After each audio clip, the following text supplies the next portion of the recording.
Spectral syntax is the elusive rhythm of meaning that haunts language just beyond its edges, a whisper in grammar, a ghost in the sentence structure.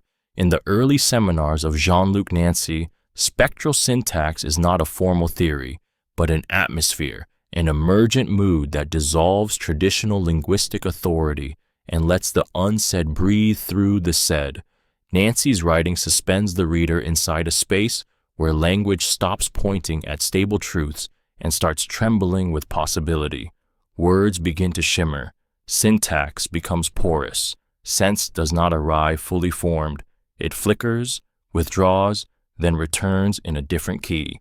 Spectral syntax in Jean-Luc Nancy's early seminars. To read Nancy during these formative years is to enter into a haunted proximity with meaning itself. It's as if the sentence is always dying and being reborn in the same breath. The logic doesn't march. It floats, it fractures, it disappears and reappears like a memory you're not sure is yours. You begin to feel it in your body before your mind catches up. That's the spectral effect, a dislocation that feels like recognition. Nancy leads us toward the zone where thought is no longer a monologue of mastery, but a murmur between presences, between silences, between you and something you cannot quite name but absolutely feel. This syntax resists completion. It hovers over the verb. It pauses on conjunctions. It lets meaning leak out the sides of grammar. To listen closely is to be moved, not by what is said, but by what almost was. Language here becomes a presence in absence. It shivers, and so do you. The ontology of broken clocks in Catherine Malabou's neuroplastic turn. The ontology of broken clocks is not about time. It's about what happens when time stops obeying its own logic. In Catherine Malabou's neuroplastic turn, the broken clock becomes a metaphor for psychic trauma, cognitive rupture, and the collapse of predetermined structure. A clock that no longer ticks isn't useless. It's revelatory. It forces us to confront time not as a sequence, but as a wound. Malabou's philosophy of plasticity invites us to see damage not as a deviation from essence, but as essence itself remade through rupture. The broken clock doesn't forget time. It exposes its fragility. In the neuroplastic model, the brain is no longer a fixed mechanism. It is shaped by violence, resilience, experience. Each break reforming its being, a stroke, an accident, a loss. They don't merely interrupt thought, they remake it. Just like a shattered clock can still cast a shadow at noon, the damaged mind still speaks, but in a new syntax. Malabou invites us to listen to that brokenness, to treat it not as malfunction, but as transformation. It's a terrifying idea that identity might be rewritten without consent, that continuity is a fantasy we cling to until something cracks. The broken clock waits, silent and unmoving, yet filled with memory. Its hands point nowhere and everywhere. It is the perfect metaphor for trauma, frozen yet vibrating with past intensity. Neuroplasticity teaches us that change is not always chosen, and that healing is not always a return. Sometimes it is the birth of a new time, within us, without rhythm, beyond repair. Non-places and infinite semiotics in Mark Auger's footnotes. Non-places are where meaning goes to dissolve. Airports, hotel lobbies, gas stations at 3 a.m., spaces that hold us but do not know us, that witness us but never remember. In the overlooked footnotes of Mark Auger's work, these non-places become crucibles of infinite semiotics, a flood of signs without anchorage. A departure screen blinks, a vending machine hums, symbols pile atop symbols, none of them rooted, all of them floating in the quiet violence of anonymity. These are zones where identity vanishes into function, where we are reduced to passenger, occupant, transaction, and yet meaning multiplies. Auger doesn't just describe these places, he exposes their strange beauty. In the footnotes, the tangents, the unfinished thoughts, we glimpse his deeper obsession, the semiotic overflow that happens when no single sign can settle. In non-places, everything communicates, but nothing speaks. A name tag, a barcode, a fluorescent exit sign. They all point to somewhere else, but never to you. You are both hyper-visible and utterly erased. This paradox is the core of the infinite semiotic. Too much information, not enough meaning. And it doesn't stop when you leave. You carry the residue of the non-place in your silence, your scrolling, your hunger for orientation in a world where every sign is temporary. The non-place is not a void, it is a mirror that doesn't reflect. You look and there's movement, but no image. In Auger's footnotes, you begin to feel it, that quiet ache of displacement, of being surrounded by signs and still feeling lost. You aren't nowhere, you're just unread. The Folded Echo, Felix Guattari's Dreams of Ecosophy. The folded echo is not sound, it's resonance bending inward. It is thought as vibration, ethics as reverberation, existence as an unfinished reply. In Felix Guattari's Dreams of Ecosophy, the folded echo becomes the heartbeat of a new ontology, one that refuses to separate nature from subject, self from system, psyche from planet. His ecosophy is not a philosophy of ecology, it's an ecology of everything, of sensations, of institutions, of dreams. The folded echo lives in this total entanglement. It speaks in overlapping loops, in broken rhythms, in pulses that never land cleanly, only continue. To listen to Guattari is to enter a world where the world is never just itself. Every object folds into another. Every gesture carries the memory of a different landscape. Ecosophy doesn't diagnose the earth. It becomes part of its breathing. The folded echo is Guattari's way of holding contradiction without freezing it, of letting complexity hum instead of forcing it into categories. One whisper becomes another. One emotion bleeds into architecture, into soil, into policy, into love. In this space, the boundaries dissolve, and with them, the illusion of isolation. It's not harmony he wants, it's attunement, a dissonant intimacy between forces that were never truly separate. The folded echo isn't soothing, it's haunting. It reminds you that your sadness might belong to a forest fire, your anxiety to a city grid, that healing can come from listening to the feedback loop between your lungs and the ocean. Guattari dreamed of such a world where thought doesn't control nature, it echoes it, folds into it, sings back, quietly, never alone. The scent of simulacra, Baudrillard, and olfactory regimes. The scent of simulacra is not a fragrance, it's the absence of origin wrapped in aroma. In Baudrillard's world of hyperreality, where images replace truths and signs chase themselves in a closed loop of reference, scent becomes the final betrayal. It doesn't signify purity or presence. It simulates intimacy, seduces memory, and disguises void as essence. Perfume, for Baudrillard, is the illusion that something real still lingers, a synthetic echo of a forest, a lab-built facsimile of human skin, a bottled nostalgia that never existed. It smells like reality, but only because it's replacing it. In olfactory regimes, the nose becomes a tool of discipline, of desire, of denial. The capitalist sensorium reprograms instinct with marketing. You don't smell roses, you smell elegance. You don't breathe citrus, you inhale energy.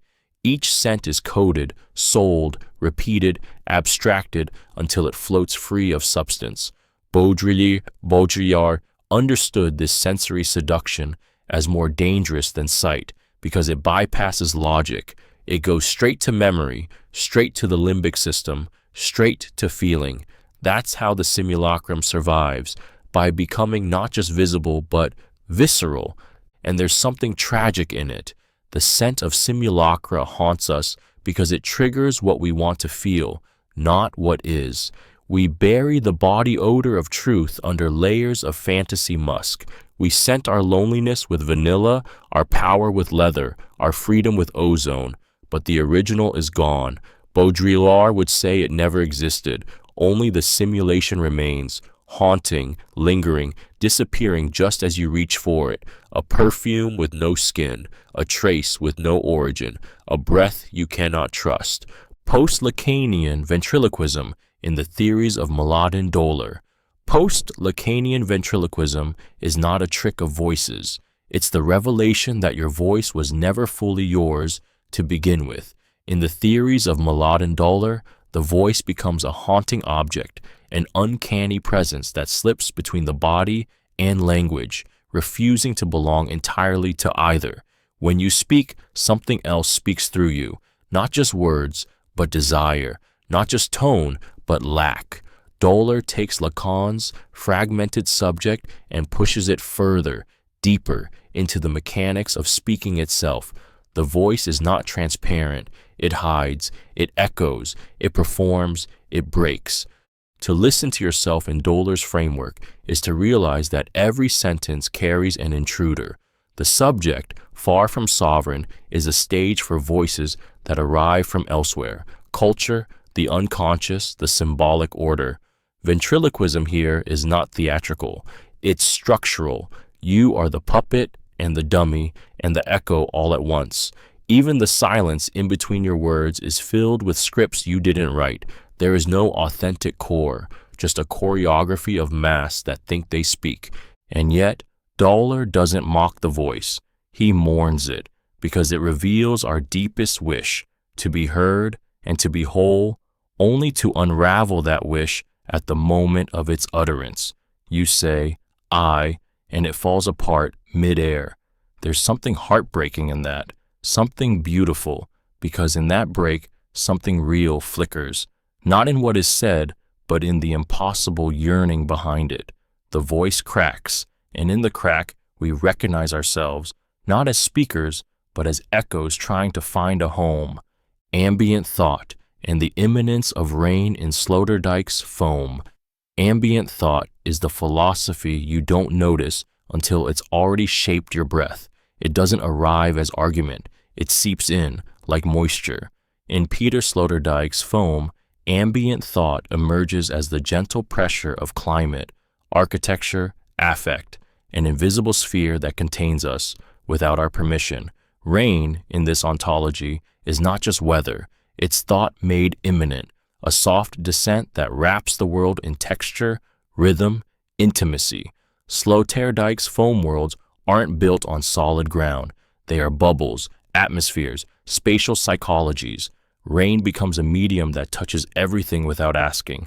To live in foam is to live in plurality, without distance, cohabiting membranes, shared pressures, emotional weathers. Ambient thought is what fills these bubbles. It's the sensation of existence shaped by air conditioning, by soundscapes, by mist on glass. The imminence of rain is the perfect metaphor. It arrives without narrative, without beginning or end, yet changes the entire mood of a space. Thought here doesn't declare, it condenses. And once it's there, you can't ignore it. You feel it in your shoulders, in the slowed pace of people on the street, in the hush it casts over language. Sloterdijk teaches us that we are always inside something, philosophically, architecturally, emotionally. We are never just thinking, we are being thought within. Rain reveals this. It makes the air visible. It makes space audible. And in its constant fall, ambient thought reminds us that not all knowing comes through confrontation. Some truths soak in, quietly, without edge. You simply find yourself wet and different. You don't know when it started. You only know that it has already touched everything. Rhizomes in the attic. Forgotten metaphors in Guattari's archives. Rhizomes in the attic are not roots. They are remnants. Twisted metaphors left behind in notebooks, lectures, and stray diagrams, half-finished and overgrown. In Félix Guattari's scattered archives, the rhizome is not just a system of thought. It's a living residue, an overabundance of meaning that can't be filed or shelved. These metaphors didn't make it into the polished pages of 1,000 plateaus, but they pulse through the margins, alive in their incompleteness. They're the neglected whispers of a mind too fast for syntax, too tangled for linear theory. The attic is where chaos gathers, boxes of ideas no one meant to find again, diagrams that loop in on themselves, arrows pointing nowhere. Guattari's rhizomatic metaphors live here, not as failed concepts, but as seeds without instructions. They resist coherence. They grow sideways, across disciplines, into dreams, into soundscapes, into breakdowns. And they don't apologize. These forgotten metaphors carry a strange power, the kind that doesn't demand understanding, only participation. You don't read them, you stumble into them. In this attic, theory feels like memory, fractured, recursive, unreliable. You catch glimpses of something just before it changes. A metaphor about spider webs becomes a note about machines. A line about schizophrenia morphs into a drawing of roots merging with circuitry. The attic doesn't preserve, it transforms. These rhizomes keep growing even in neglect, especially in neglect. Guattari's archives are not blueprints. They are haunted gardens, overgrown and beautiful. Each metaphor is a doorway you forgot you opened. You weren't meant to tidy this attic. You were meant to get lost in it. The grammar of dust, Derrida and the material trace. The grammar of dust is not structure. It's residue. It's what clings after meaning has left the room, the way a book holds warmth long after the hand is gone. For Derrida, the trace is never just a mark. It is absence encrypted into presence. Dust becomes its perfect metaphor, silent, almost nothing, yet everywhere. It coats memory. It settles in the folds of text, on forgotten shelves, in the space between intention and expression. Dust refuses to speak clearly, but it never stops whispering. It is what remains, uninvited, after certainty is swept away. Derrida's material trace is not about what something is, it's about what it was and what it could have been. The trace is the ghost of a gesture, a disruption of presence that reminds us every sign is already contaminated by another. Dust obeys this law. It carries everything, dead skin, decayed time, the fragmentation of larger things broken down.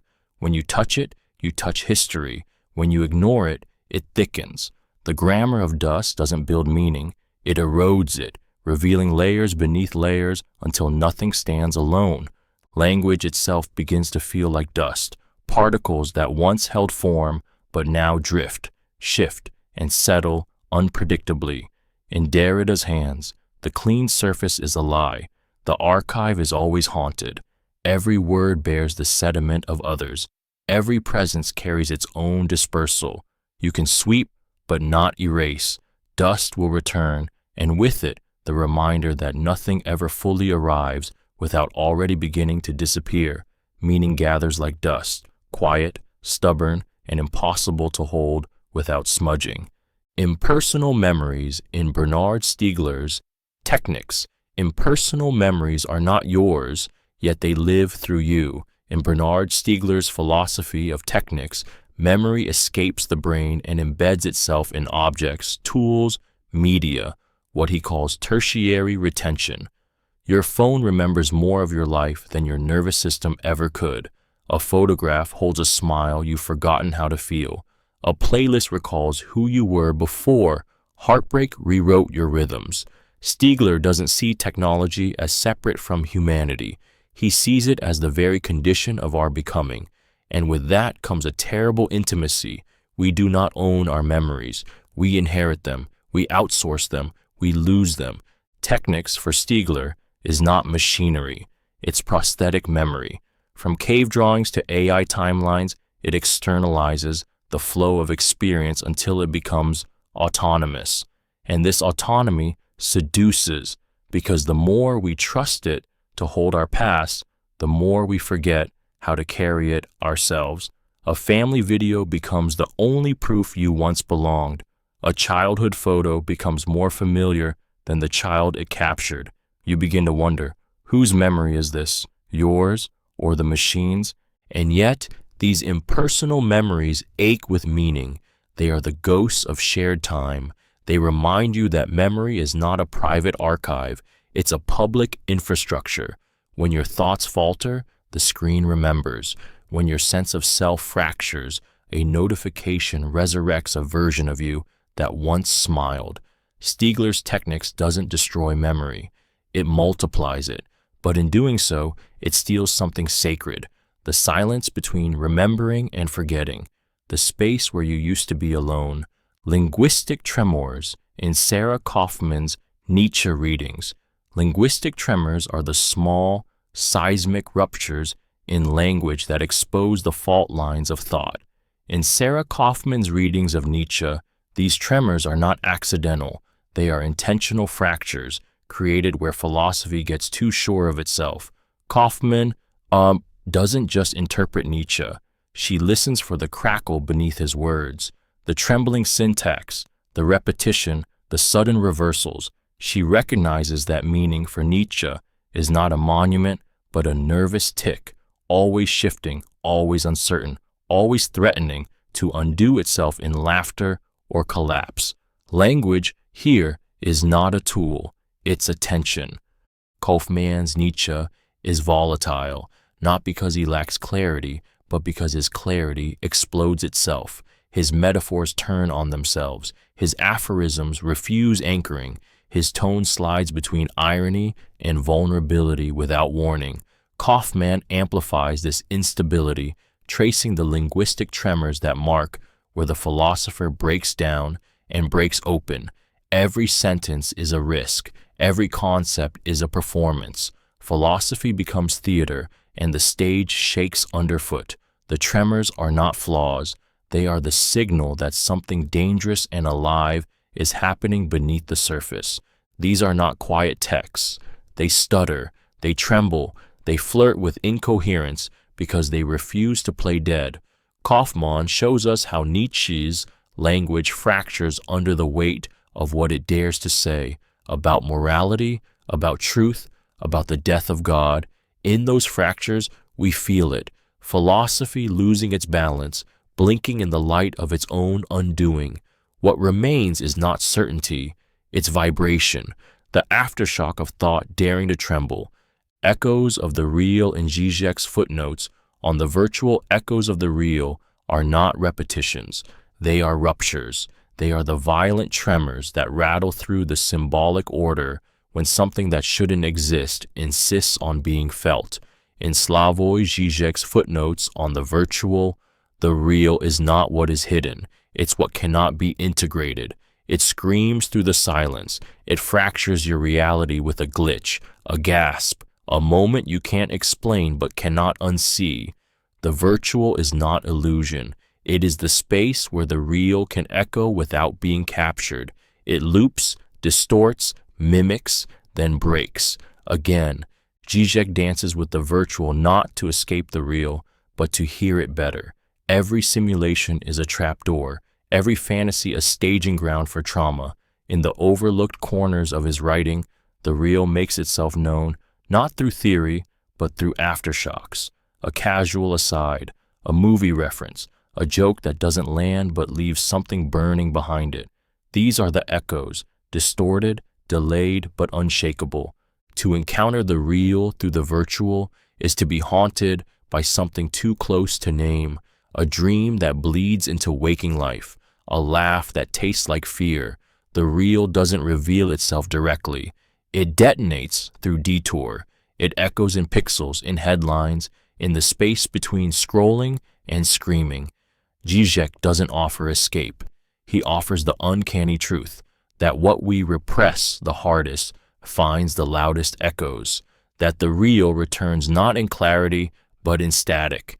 You think it's fiction, you think it's just a metaphor, but something inside you flinches because it already knows. Untranslated dreams, Lyotard's libidinal economy in sleep studies. Untranslated dreams are not dreams that defy language, they are dreams that refuse it. In libidinal economy, Lyotard maps a terrain where meaning burns out and desire takes over, where the flow of intensity overrides interpretation. When brought into the realm of sleep, this theory becomes volatile. Sleep studies seek to decode, to model, to explain, but Lyotard's libidinal drives do not follow syntax or structure.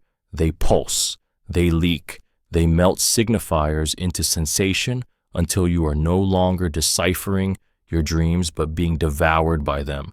The dream here is a site of excess, of uncontainable jouissance. In Lyotard's world, the dream doesn't symbolize, it shudders. It is libidinal matter dripping with contradiction. No narrative, no moral, just pure charge, moving through neural pathways like lava beneath a frozen city. Sleep becomes a battlefield of intensities, where the psyche is not seeking healing but rupture. The body doesn't rest, it releases, and what it releases cannot be translated without betrayal. The moment you try to name it, it's already gone. That's what Lyotard teaches. The libido doesn't speak, it surges. To dream, then, is to be undone by your own system. Your unconscious doesn't care for meaning, it wants to move. The dreamscape Lyotard imagines is not therapeutic, it's electric and terrifying and exquisite. It's a current of desire that cannot be mapped without distortion. So we keep dreaming, and we keep failing to translate, because some dreams are not messages, they are eruptions, hot, incoherent, and still echoing in the sheets long after we've forgotten what they meant. Minor Ethics in the Diaries of Alfonso. Lingus. Minor ethics is not a system, it's a trembling, a responsibility that doesn't come from law or duty, but from the weight of someone's gaze on your skin, the silence between strangers in a hotel hallway, the trembling breath of a dying animal in your arms. In the Diaries of Alfonso Lingus, ethics emerges not from principle, but from proximity. It is feral, sudden, and unbearably intimate. He does not theorize it, he lives it, bleeds it, sweats it out in foreign cities and unfamiliar bodies. Each entry feels like a confession, but it isn't guilt that drives it. It's the unbearable clarity of connection. To read Lingus is to be disarmed. His ethics are not heroic, they're minor. They happen in gestures, offering water to someone who didn't ask, touching a wound you cannot heal, sitting beside a corpse long after ritual has ended. These are the ethics that don't make it into textbooks because they're too fragile, too personal. They don't scale, and that is their power. They demand nothing but your presence and everything you are. Lingus never hides behind abstraction. His voice trembles, his sentences sweat. He lets the other in, not as a concept, but as a touch, a moan, a face distorted by hunger or ecstasy. Minor ethics lives here, in the blood, in the risk, in the unrepeatable moment where you could have turned away, but didn't. There's no reward, no closure, just the quiet echo of your decision vibrating in someone else's life long after you're gone. The Post-Human Snore, Donna Haraway's Sleep Cycle, Theories. The post-human snore is not just sound, it is signal. It is the body exhaling itself beyond identity, beyond species, into a rhythmic merger with machines, microbes, and the planetary pulse. In Donna Haraway's speculative world of cyborgs, companion species, and situated knowledges, sleep becomes something more than rest. It becomes entanglement. The snore is no longer a human tic. It is an atmospheric technology, a biomechanical lullaby. It is how the post-human body syncs with the world it no longer controls, but co-creates. Haraway's sleep cycle theory doesn't ask how we sleep. It asks with whom. To snore in this framework is to participate. It is an unconscious collaboration with air, algorithm, hormonal drift, household pet. The line between body and environment thins. Melatonin dances with light pollution. Heart rates align with smart pillows. Bacteria dream with you.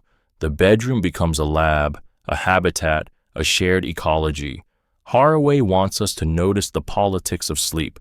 Who gets to rest? Who is surveilled? Who is plugged in? Who gets unplugged? The posthuman does not dream alone. It dreams through circuitry, under capitalism, within climate, and its snore is a protest and a song. That low, guttural echo is not failure. It's feedback, a nightly reminder that we are leaky, wired, relational, that sleep is not escape but communion. Even unconscious, we are cyborged. The snore proves it. It's not elegant, it's not poetic, but it is real. And in Haraway's vision, realness comes messy, entangled, embodied. The posthuman does not sleep like a machine. It sleeps like a network breaking into rhythm, audible, alive, uncontained. Infinitesimal hauntologies in Ernst Junger's late-night essays. Infinitesimal hauntologies are not ghosts in the grand Gothic sense. They are the spectral flickers that cling to the edges of thought, too small to see but too present to ignore. In Ernst Junger's late-night essays, these hauntologies emerge like static in a sleepless brain, drifting through the folds of history, time, and language. They are the soft footsteps of lost futures, pacing behind your eyes when the world goes quiet. Junger doesn't summon them. He listens to them. He tunes his prose like a radio dial, scanning for the murmurs that history tried to erase but couldn't kill. These are not the hauntings of trauma, but of possibility. Not what was done, but what almost happened. The word that was nearly spoken, the revolution that stuttered, the idea that evaporated at the moment of becoming. Junger's infinitesimals are charged with metaphysical voltage, tiny shifts that reshape entire realities. He sees them in the glint of a watch face at midnight, in a phrase crossed out too violently, in the long pause before a gun is fired. They live in the margins of significance, in the breath just before sleep overtakes reason. Reading Junger here is like trying to hold smoke between your fingers. His language whispers of orders that once existed in dreams, of futures folded too tightly into the now. You begin to feel haunted not by the past, but by the scale of what you never noticed. These hauntologies aren't loud. They don't scream. They settle like dust everywhere, reminding you that even silence has a history, and it's still unfolding inside you. Floating in the interval, Jean-Luc Marion's negative theology. Floating in the interval is not stillness, it is surrender. In Jean-Luc Marion's negative theology, the interval is the space where meaning withdraws just before arrival. It is the breath held between question and revelation, the unbearable nearness of what cannot be said. God here is not absent, but excessive, too full, too radiant, too overwhelming to be contained in language. Marion doesn't chase presence. He waits for its refusal. His thought does not seek to grasp the divine. It learns to float inside its retreat.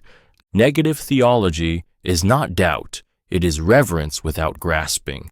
The more we speak of God, the more we betray him. Every word pushes him further into shadow. So Marion suggests something radical, to stay in the interval, not to leap from concept to concept, but to remain in the silence between them. It is there, in the pause, the delay, the unknowing, that the sacred brushes against the flesh. And in that brush, you do not possess, you are possessed. The interval becomes a wound of longing, a space where ego dissolves and attention sharpens into awe. Floating in this space is not passive, it is vulnerable. It means giving up mastery, letting yourself be touched by what will not be named. The divine, for Marion, is not what appears, but what gives itself by disappearing. You don't see it, you are seen by it. And that moment, that flicker, that ache, is everything. In the interval, you are suspended between absence and excess, between silence and saturation. And if you listen, not with ears, but with hunger, you might hear it, the sound of meaning unmaking itself in grace, the sleepy signifier in Kristeva's melancholic writings. The sleepy signifier does not shout, it sighs, it drifts, half-formed, heavy with meaning but too tired to assert it. In Julia Kristeva's melancholic writings, language begins to slur. The signifier loses its grip on the signified, not in rebellion, but in grief. This is not the radical fracture of postmodernism. It is the slow unraveling of a subject mourning something it cannot name. The sleepy signifier floats in this sadness, uncertain, delicate, aching for a referent that refuses to return. Kristeva's melancholy is not theatrical. It is molecular. You feel it not in screams, but in the soft erosion of coherence. A word repeats until it means nothing. A sentence trails off before it finishes. Grammar limps, dragging behind the weight of what cannot be said. This is where the sleepy signifier lives, in the lullaby of loss, in the syntax of sorrow. It is the way language falters when faced with the unspeakable. It is not silence, but a speech that dissolves as it's spoken. To read Kristeva in this mode is to feel the exhaustion of holding yourself together with words that no longer hold. The semiotic stirs beneath, the symbolic, not erupting, but trembling, like a sob held in the throat, never quite released. The sleepy signifier does not deliver meaning. It drowns it in softness. In melancholia, language doesn't stop working. It slows, it stammers, it dreams, and in that dreamy collapse, something unbearably human slips through. The desperate beauty of trying to speak, even when the world inside you is going dark. Post-structuralists drift in Paul Virilio's Speed Maps. Post-structuralists drift is not wandering. It is acceleration without anchoring. In Paul Virilio's Speed Maps, the world doesn't expand. It blurs. Geography becomes velocity. Distance is devoured by immediacy. The map no longer charts territory. It disorients it. Virilio's philosophy doesn't move forward. It skids. It crashes. It vibrates under the pressure of technological velocity that bends perception, warps presence, and renders space obsolete. You are everywhere and nowhere. Instantly, you open your eyes and the future is already over. That's drift, not as aimlessness but as loss of control under relentless momentum. Virilio doesn't fear speed. He mourns what it erases. The drift begins when orientation is replaced by interface, when navigation becomes simulation. The city disappears into pixels. The battlefield becomes a cursor. The body becomes delay. In these maps, we don't walk. We stream. We don't cross. We sink. Post-structuralism shatters stable meaning. Virilio adds a countdown. The sign no longer just floats. It races. Meaning arrives before it's understood and is forgotten before it lands. You aren't reading the world. You're buffering it. In this drift, subjectivity isn't lost. It's overwritten. You feel it in your nervous system, the scrolling, the pings, the hunger for next. Virilio's maps are not lines. They're impacts, zones of rupture, events collapsing into code. Space becomes an afterthought. Time becomes weaponized. You are no longer in motion. You are motion. And the map? It's no longer for finding where you are. It's a record of what speed has already made you forget. A diagram of the drift you mistook for arrival. The silent paratext of Roland Barthes' Margins. The silent paratext is not a commentary. It is a breath between thoughts. It's the pause, the parenthesis, the italic that doesn't scream for attention, but reshapes the whole text by simply existing beside it. In the margins of Roland Barthes' work, meaning doesn't declare itself. It lingers. His footnotes are not clarifications. His epigraphs are not introductions. These are murmurs that alter the emotional gravity of the main text without ever confronting it directly. The silent paratext is subtext, made flesh, a ghostly double that follows the text like a shadow trailing just behind the light. Barthes understood the seduction of the almost said, the gentle violence of suggestion. His margins are not decoration, they are tension. They are where language hesitates, flinches, caresses itself. To read Barthes is to listen for the voice under the voice, the one that speaks only when you're not looking straight at it. It's the way a photograph frame tells you what's outside the shot. It's the way a quote at the beginning of a chapter makes your heart ache before you even know why. And these silent paratexts are everywhere, embodied in font, spacing, placement.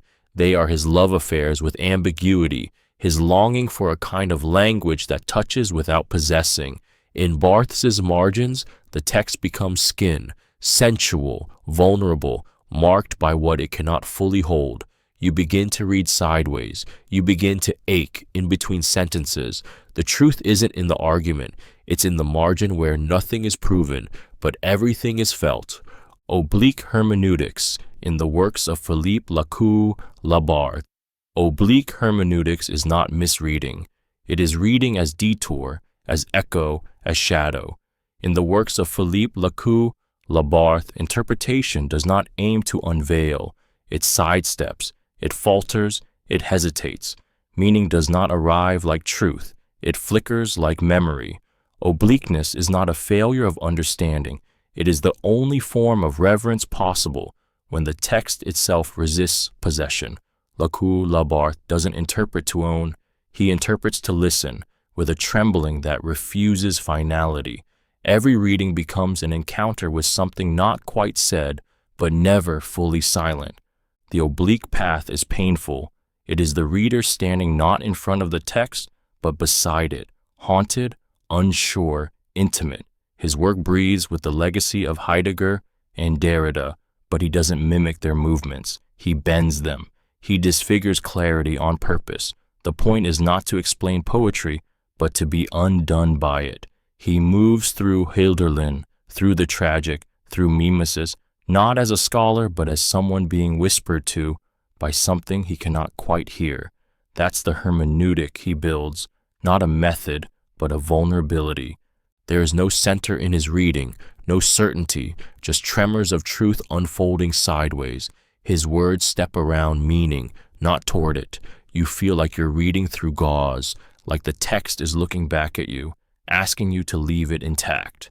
Oblique hermeneutics is not the art of decoding. It's the ethics of not violating the thing you love. To read like this is to ache with restraint, to translate only halfway, to touch the sacred by not touching it at all. The yawn of the subject, post-subjectivity in Judith Butler.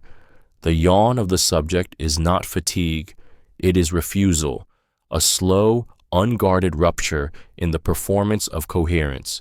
In Judith Butler's post-subjective landscape, the self no longer stands tall and centered. It wavers, collapses, exhales. The subject is not a foundation but a scene, a moment of being watched, a repetition of gestures learned so deeply they feel like truth. But sometimes, mid-performance, something slips, a yawn, an involuntary crack in the mask. That is where Butler's theory begins to hum. Post-subjectivity is not a demolition, it is a decay. It's the quiet exhaustion of being legible, accountable, intelligible. We perform the self until we are dizzy with it. Gender, identity, desire, they loop, they fold, they repeat under the gaze of power. But in Butler's thought, the yawn becomes sacred, a moment when the cycle breaks, not with a scream, but with a breath, a stretch, a gap. The yawn is not resistance in the heroic sense. It is the body's silent strike, a leak in the symbolic order. The subject doesn't shatter, it drifts. And in that drift lies the truth, that identity was never fixed, never pure, never fully ours. We inherited it, we rehearsed it, and now we grow tired of it. Butler doesn't mourn this collapse. She traces it with tenderness.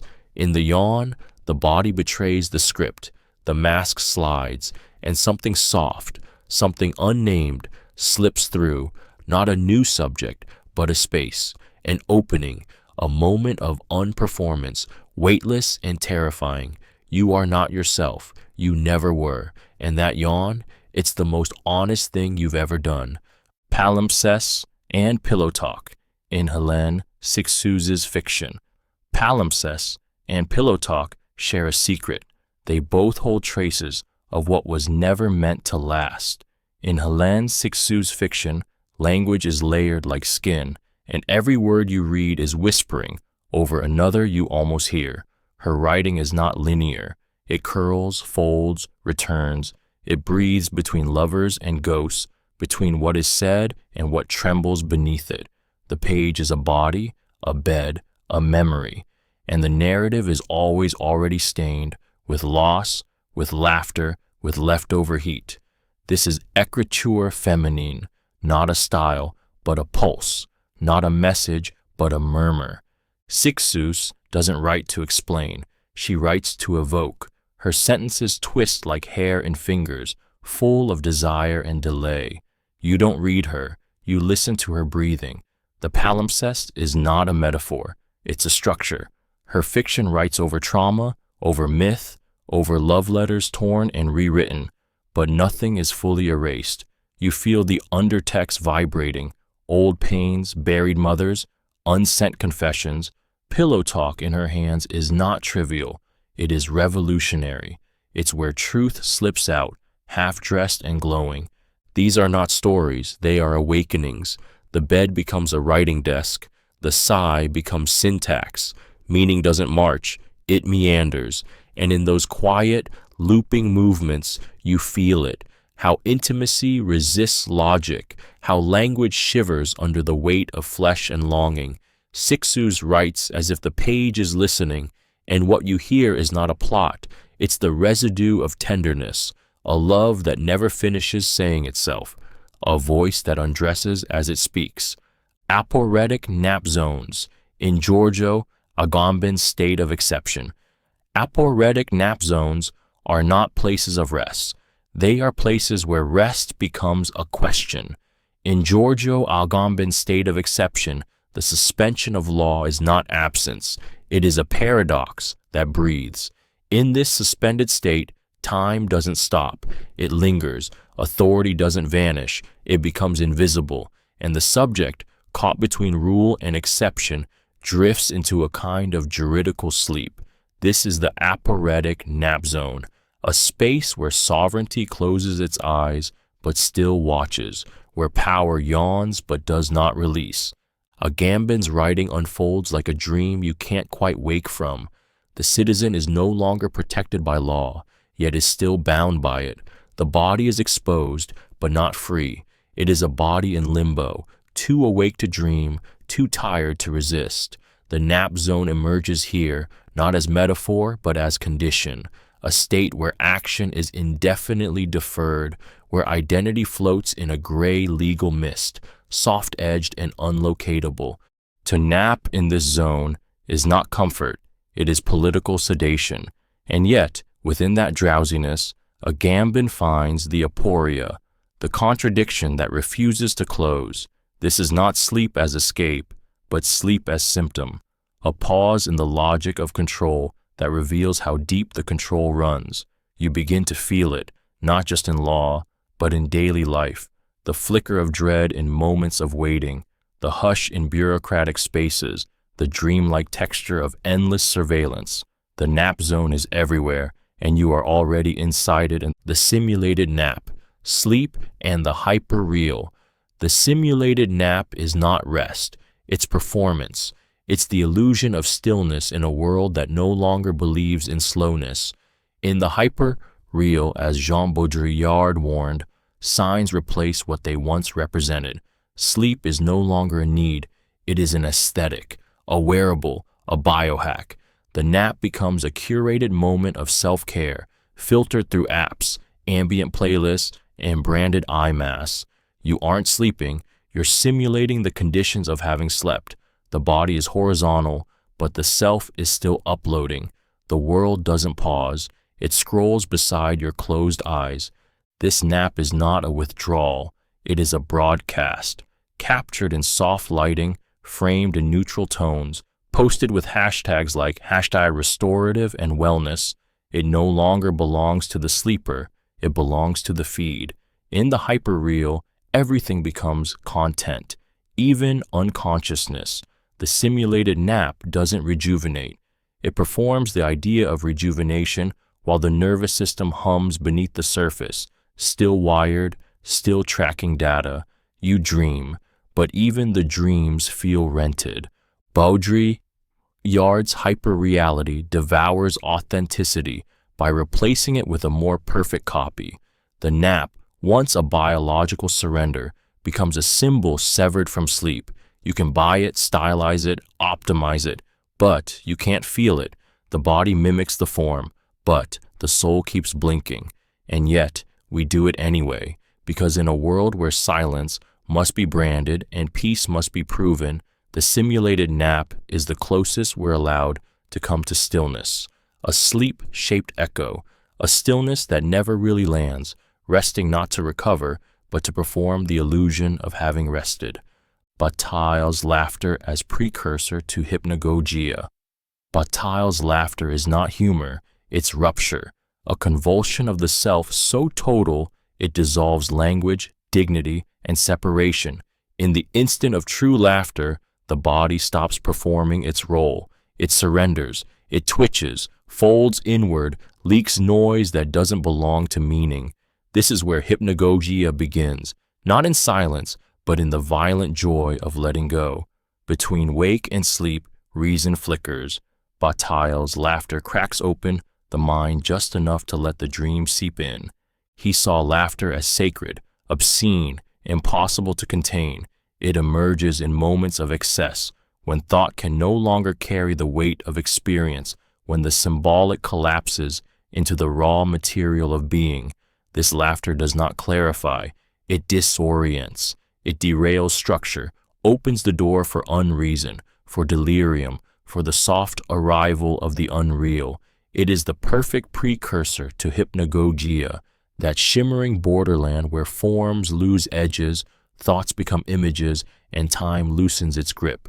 To laugh as Bataille laughs is to fall, not downward but sideways, into a state where the self is no longer sovereign. The body betrays its master. Control vanishes. You become sound, movement, sensation, and in that blur, something ancient stirs. Hypnagogia enters quietly, riding the echo of your laughter, softening the distance between real and imagine, between sense and nonsense. Bataille never tells you how to follow him there. He just laughs, louder and louder, until everything coherent becomes absurd, and absurdity becomes the threshold of sleep, the suspension of meaning in post-phenomenological slumber. The suspension of meaning is not erasure, it is a drifting just beyond the edges of comprehension. In post-phenomenological slumber, consciousness does not withdraw, it hovers. Thought no longer reaches toward presence, it circles, ambient, unfixed. Sleep becomes the soft unraveling of intentionality, where perception is no longer tied to objects and the world no longer obliges coherence. You don't fall asleep, you unfasten. You loosen your grip on reality until it breathes without you. And in that space, meaning doesn't disappear, it pauses. Post-phenomenology doesn't ask what things are. It asks how things appear when the subject is no longer centered. In slumber, the subject dissolves, and what's left is a field of sensations no longer aligned with interpretation. You smell something but can't place it. You hear words but they don't belong to language. You dream, but the dream doesn't want to be understood. It wants to exist, briefly, before vanishing into the folds of pre-conscious light. The suspension is total. It is not silence. It is overflow without containment. Sleep, in this frame, is not absence.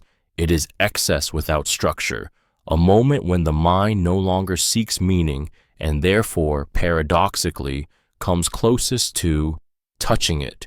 You are no longer in the world, but the world still moves through you, blurred, partial, dazzling. This is not a state to solve, but to enter, to float in the drift between self and sense, a slumber where the suspension of meaning becomes its own kind of truth, slow, ungraspable, and radiant with the things we only ever feel when we finally stop trying to understand. Slippage, stutters, and sleep in Lazzarato's Capitalism Studies. Slippage is not failure. It's the moment the system trembles. In Maurizio Lazzarato's Studies of Capitalism, stutters in speech and sleep in labor aren't interruptions. They are micro-revolts. The economy demands fluency, speed, constant articulation of self. To stutter is to resist that clarity. To fall asleep is to fall out of measure. Lazzarato shows us a machinery that needs your attention to survive. But what if your attention slips? What if you stop making sense?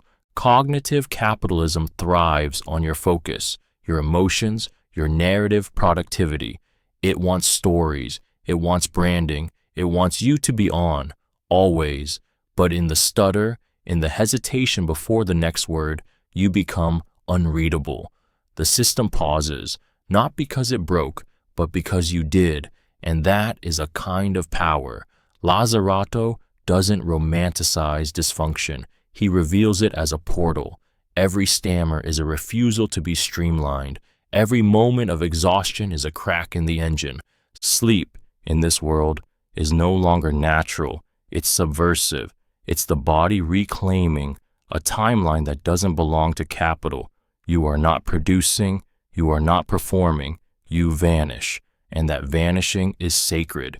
It unsettles the rhythm of finance, of data, of optimized time. Slippage is how we fall through the cracks.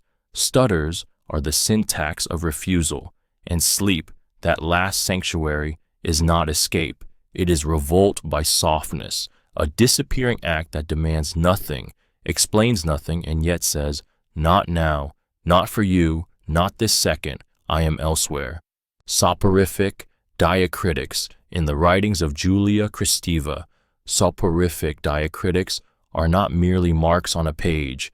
They are the accents of psychic fatigue, the tiny linguistic shifts that lull meaning into a kind of erotic stupor. In Julia Kristeva's writing, every accent, every pause, every stylistic detour carries a narcotic charge. Her sentences do not race, they sway. Her words do not assert, they seduce. Reading Kristeva is like listening to a voice that has already half forgotten itself, a voice that hums in the folds of grammar, where the body leaks into the sign. The diacritic, normally silent, functional, is turned into lullaby, into caress. This is the rhythm of the semiotic, that pre-linguistic pulse Kristeva names as maternal, oceanic, rhythmic, dark. It rocks the symbolic order until it loosens its grip. The soporific effect is not sleep as escape. It's surrender to language as lull, as undulation. It's the moment when words blur into breath and you are no longer decoding. You are being held. The text becomes a cradle, and meaning, no longer fixed, sways above you like a mobile in the dark. Kristeva's writing doesn't invite clarity. It tempts you into a trance. The soporific diacritic is how she does it. A comma here, a shift in tense there, a sudden slide into poetic voice. These are not flourishes. They are fractures in logic, portals into softness.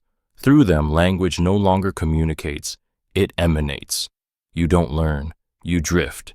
And in that drift, you encounter something more ancient than thought. A murmuring beneath reason, a syntax of sleep, a theory that doesn't explain you. It rocks you, gently, until you forget what you came here to understand. Drowsy displacements in Jean-Francois Lyotard's Postmodern Condition. Drowsy displacements are not detours. They are slow-motion evacuations of certainty. In the Postmodern Condition, Jean-Francois Lyotard maps the collapse of grand narratives, but beneath the theory, there is a rhythm, a kind of cognitive fatigue, an intellectual jet lag that pulses through his prose. Knowledge doesn't vanish. It drifts. It fragments. It yawns. The subject moves through discourses not like a philosopher, but like a sleepwalker, half aware, flooded by data, surrounded by language that no longer guarantees orientation.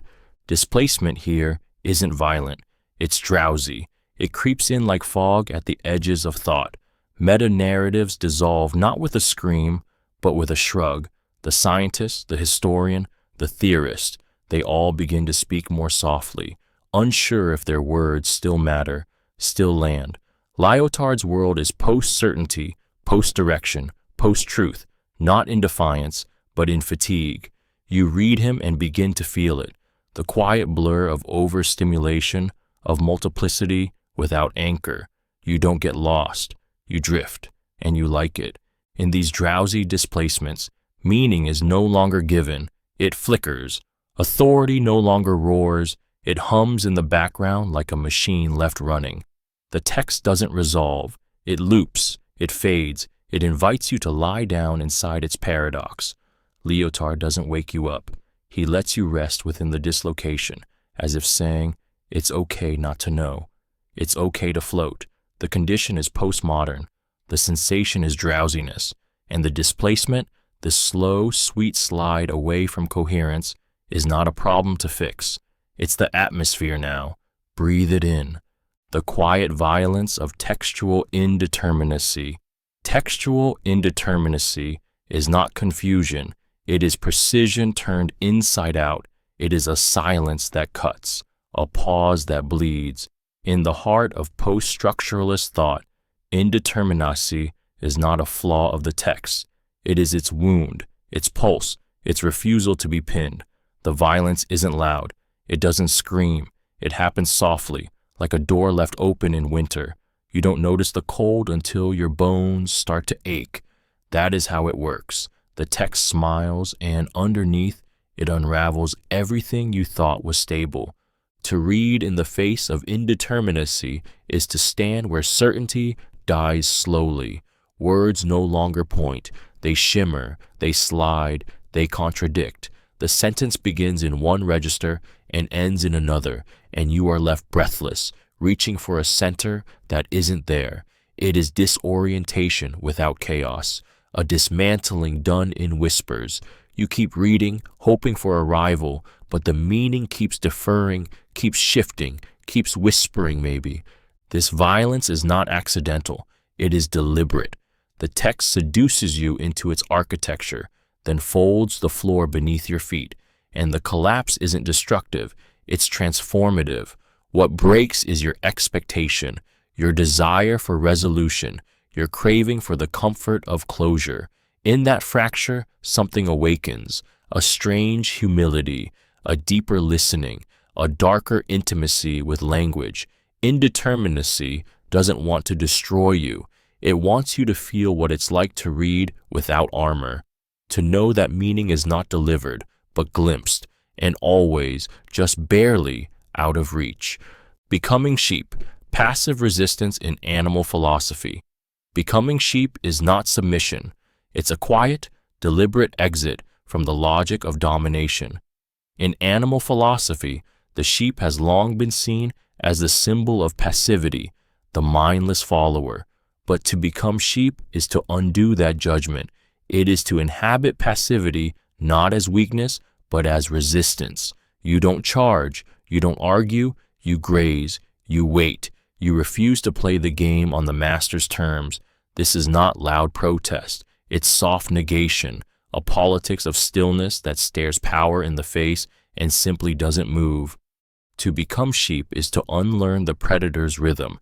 It's to exist without spectacle, to stay warm in a cluster of bodies, to run only when necessary, to know when to yield without surrendering. It is a slowness that unnerves. In a system built on visibility and assertion, the sheep becomes radical through opacity. You cannot provoke what will not react. You cannot dominate what won't perform the fight. The state wants confrontation. The market wants hunger. The oppressor wants your rage. But the sheep, grazing in silence, gives none of it.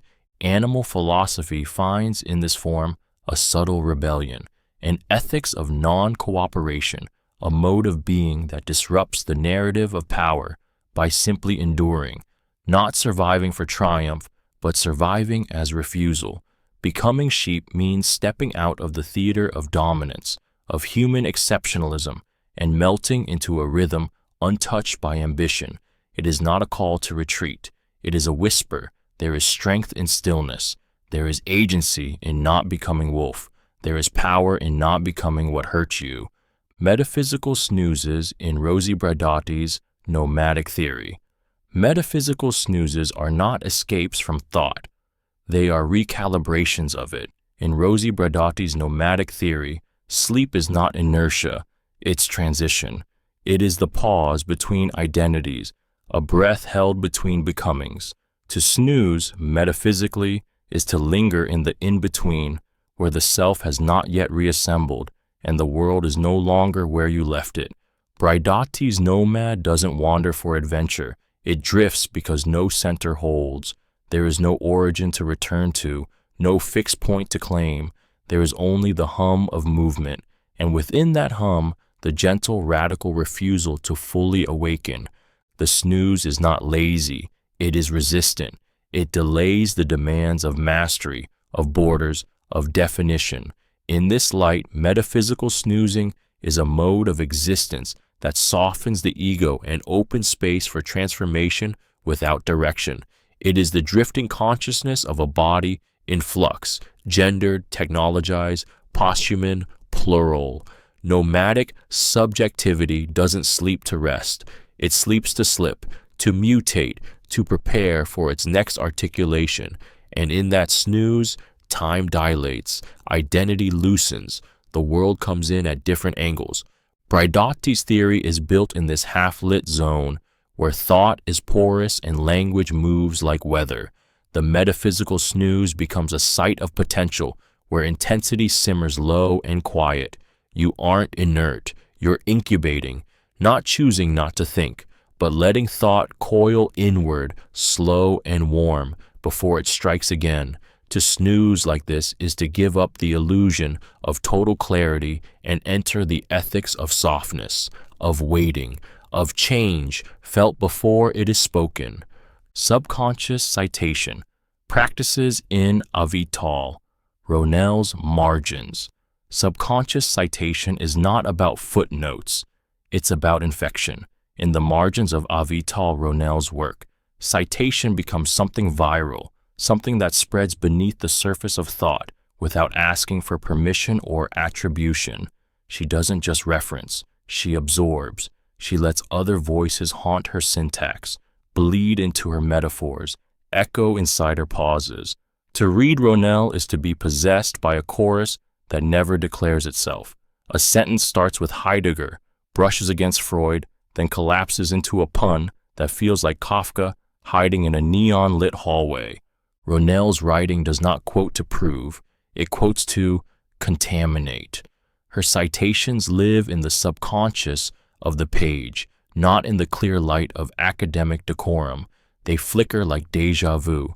You've heard this phrase before, but you don't know where. It itches, it whispers. This is not citation as footnote, it's citation as haunting. Every word is shadowed by another text, another voice, another absence that insists on being felt but refuses to be named.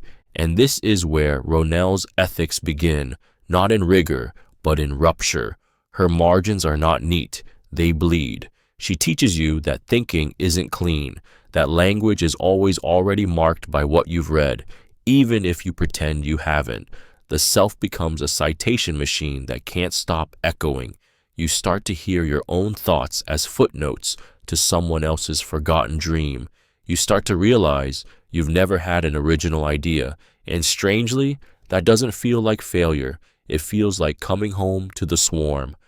Ethics of the unfinished thought in Emmanuel Levinas. The unfinished thought is not a failure of articulation. It is a gesture of humility.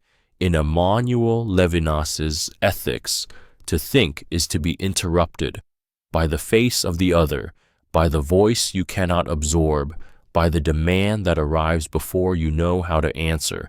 Levinas never finishes a thought because a complete thought would risk closing the infinite.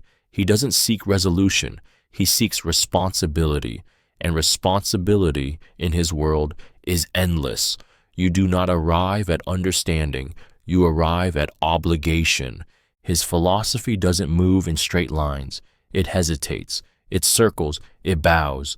The sentence always trails off into an ellipsis, as if haunted by something it cannot contain.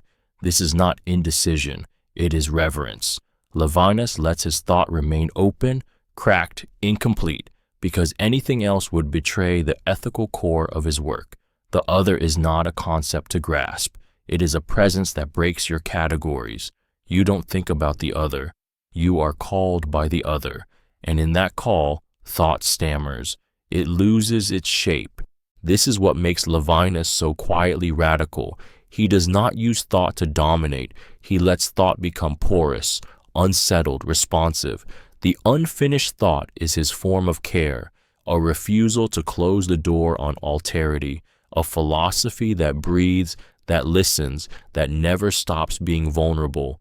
To read him is to feel this tremble, to be invited into a space where ideas aren't concluded, they are entrusted, left open, left aching, because to finish the thought would be to stop hearing the other's voice, and Levinas never stops listening.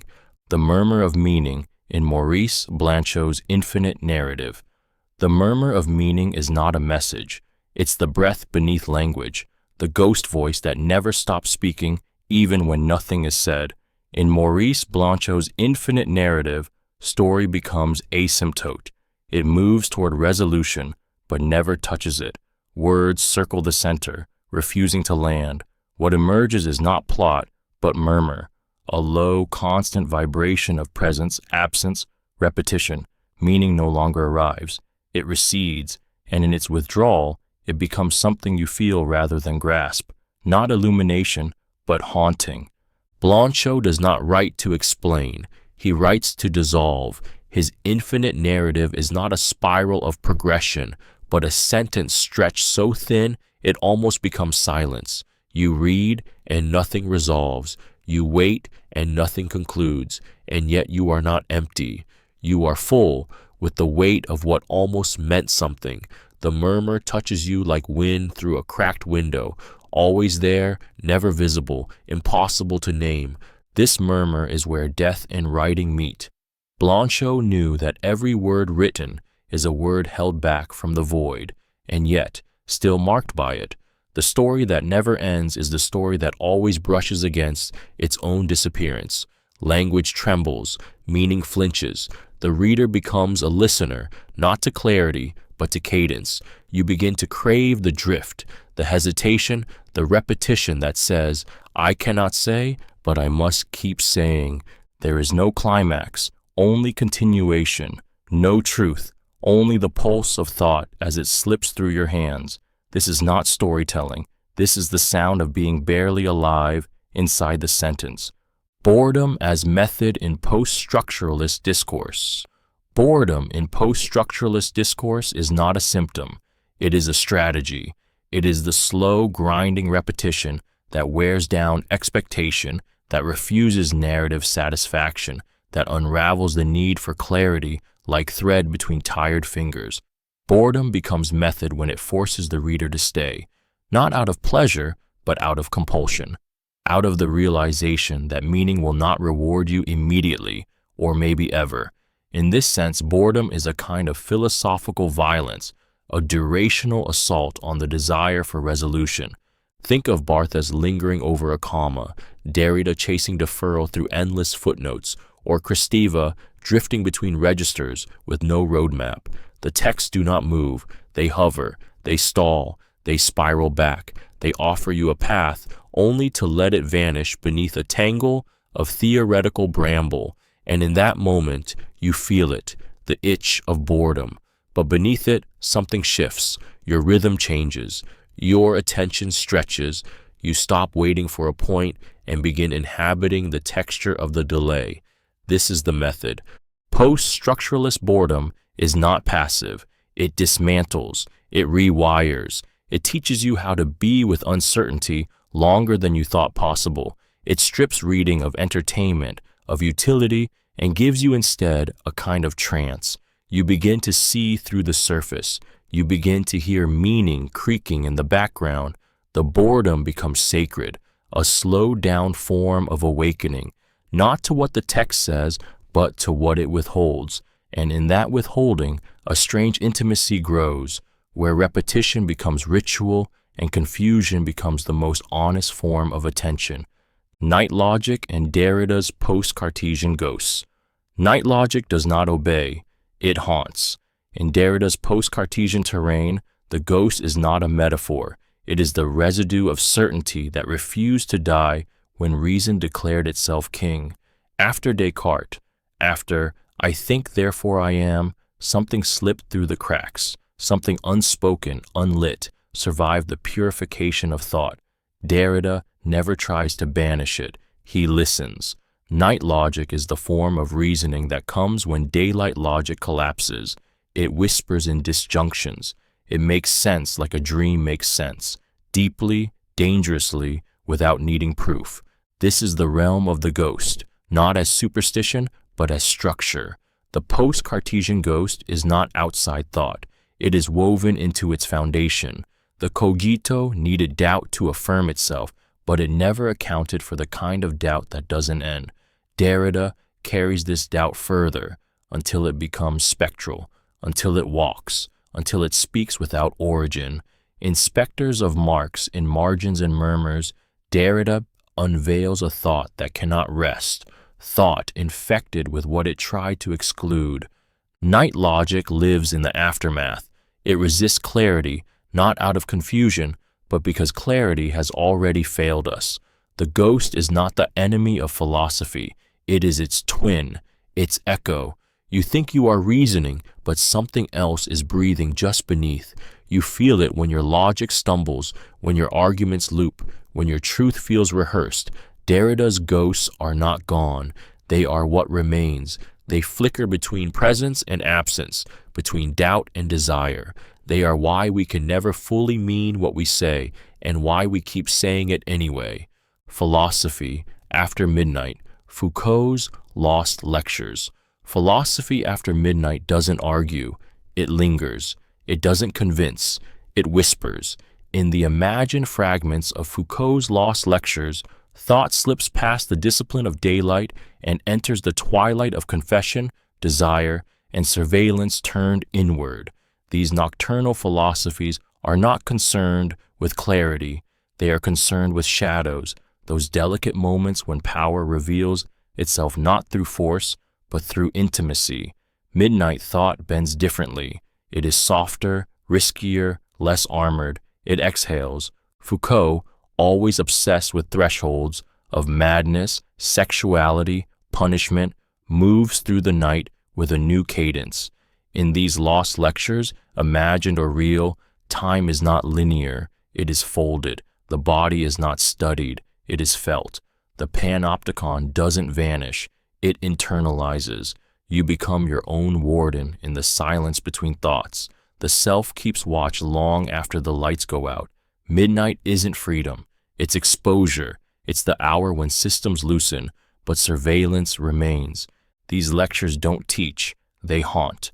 They move like breath over skin, saying just enough to make you uneasy. Philosophy becomes seduction, a quiet unbuttoning of historical certainty.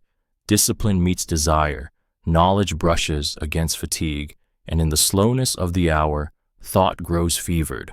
What was once analysis becomes something more feverish, an erotic closeness with the archive, the text, the self dissecting itself. The voice in these lectures is lower, less sharp, more intimate, not because it has lost its power, but because it knows that after midnight, truth doesn't shout. It waits, it watches, and it undoes you gently, word by word, until you forget which side of power you're on. Textual insomnia in the late work of Roland Barthes. Textual insomnia is not the failure to sleep. It is the refusal of language to let you rest. In the late work of Roland Barthes, every sentence flickers with fatigue, but never closes its eyes. The text becomes insomniac, not because it is loud, but because it won't stop whispering. It hums under your skin. It repeats itself, not to clarify, but to linger, to ache. Reading Barthes in these final years is like listening to someone speak after midnight, softly, hesitantly, with meaning always trailing just behind the words. This is no longer the Barthes of bold declarations and structural critique. This is the Barths of grief, of longing, of punctum. Here, language does not work. It wanders. Each word turns in place, unsure of its function, refusing to collapse into resolution. The sentence does not end. It floats, half dreaming, half remembering. Text becomes a body that cannot stop moving, a body haunted by memory, a body that no longer seeks knowledge, but comfort. Insomnia, for Barthes, is not a condition. It is a style, a rhythm, a form of attention stretched past the point of utility.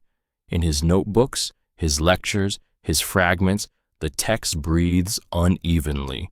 You feel the weight of unspeakable losses pressing against punctuation. You feel the pulse of someone trying to name a love that language cannot hold.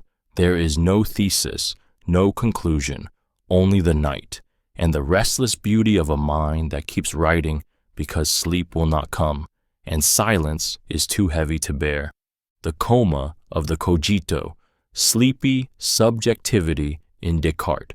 Rereadings. The coma of the cogito is not death, it's suspended certainty. In rereadings of Descartes through the fractured lens of post-structuralism, the famous "I think, therefore I am" doesn't shine. It flickers.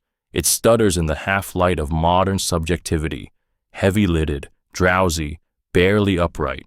The cogito no longer thinks with clarity. It dreams, it mutters, it falls into a state of conceptual narcolepsy. The subject is still there, but sedated.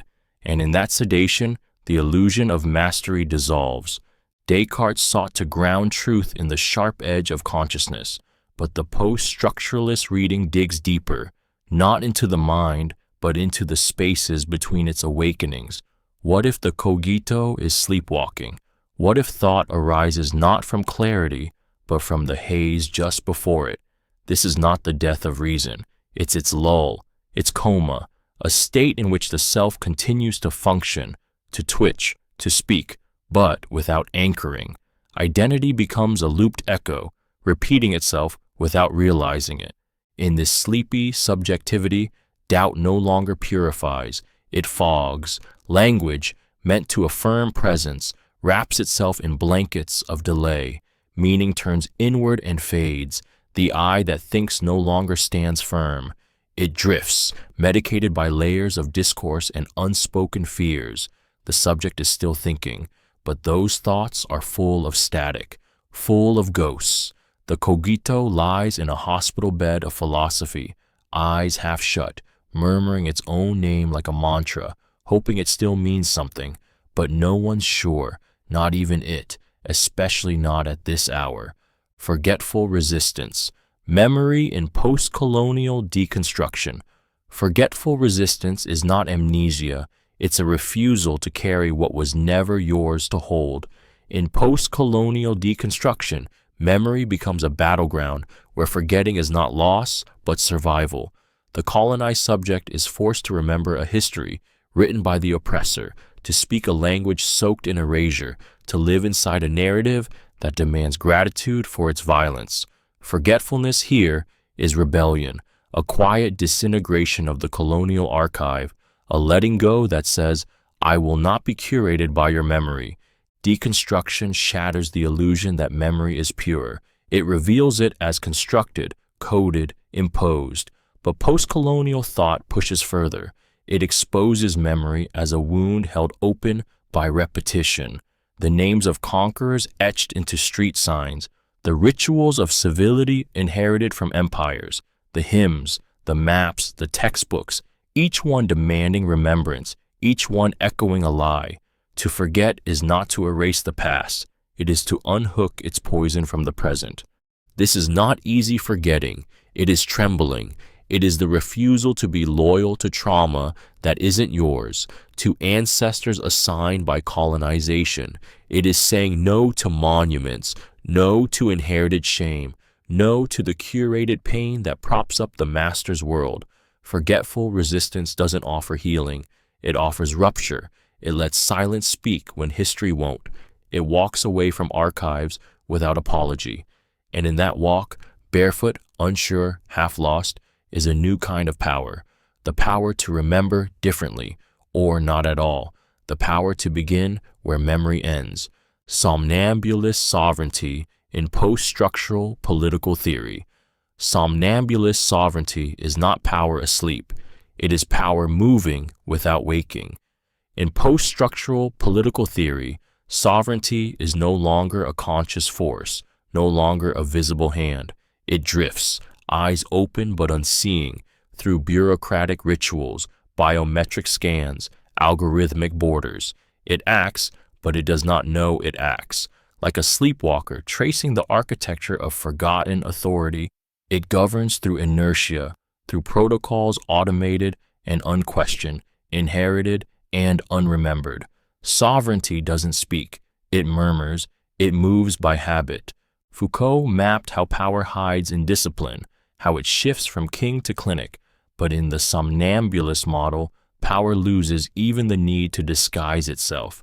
It doesn't conceal, it forgets, and that forgetting is structural. The sovereign subject, the nation-state, the executive, the law, is not making decisions. It is performing decisions already coded into policy, history, surveillance.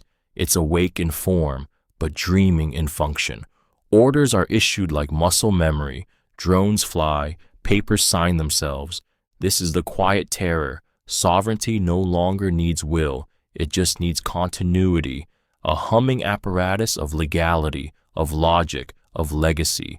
You feel it not in declarations, but in default settings, not in the spectacle, but in the system.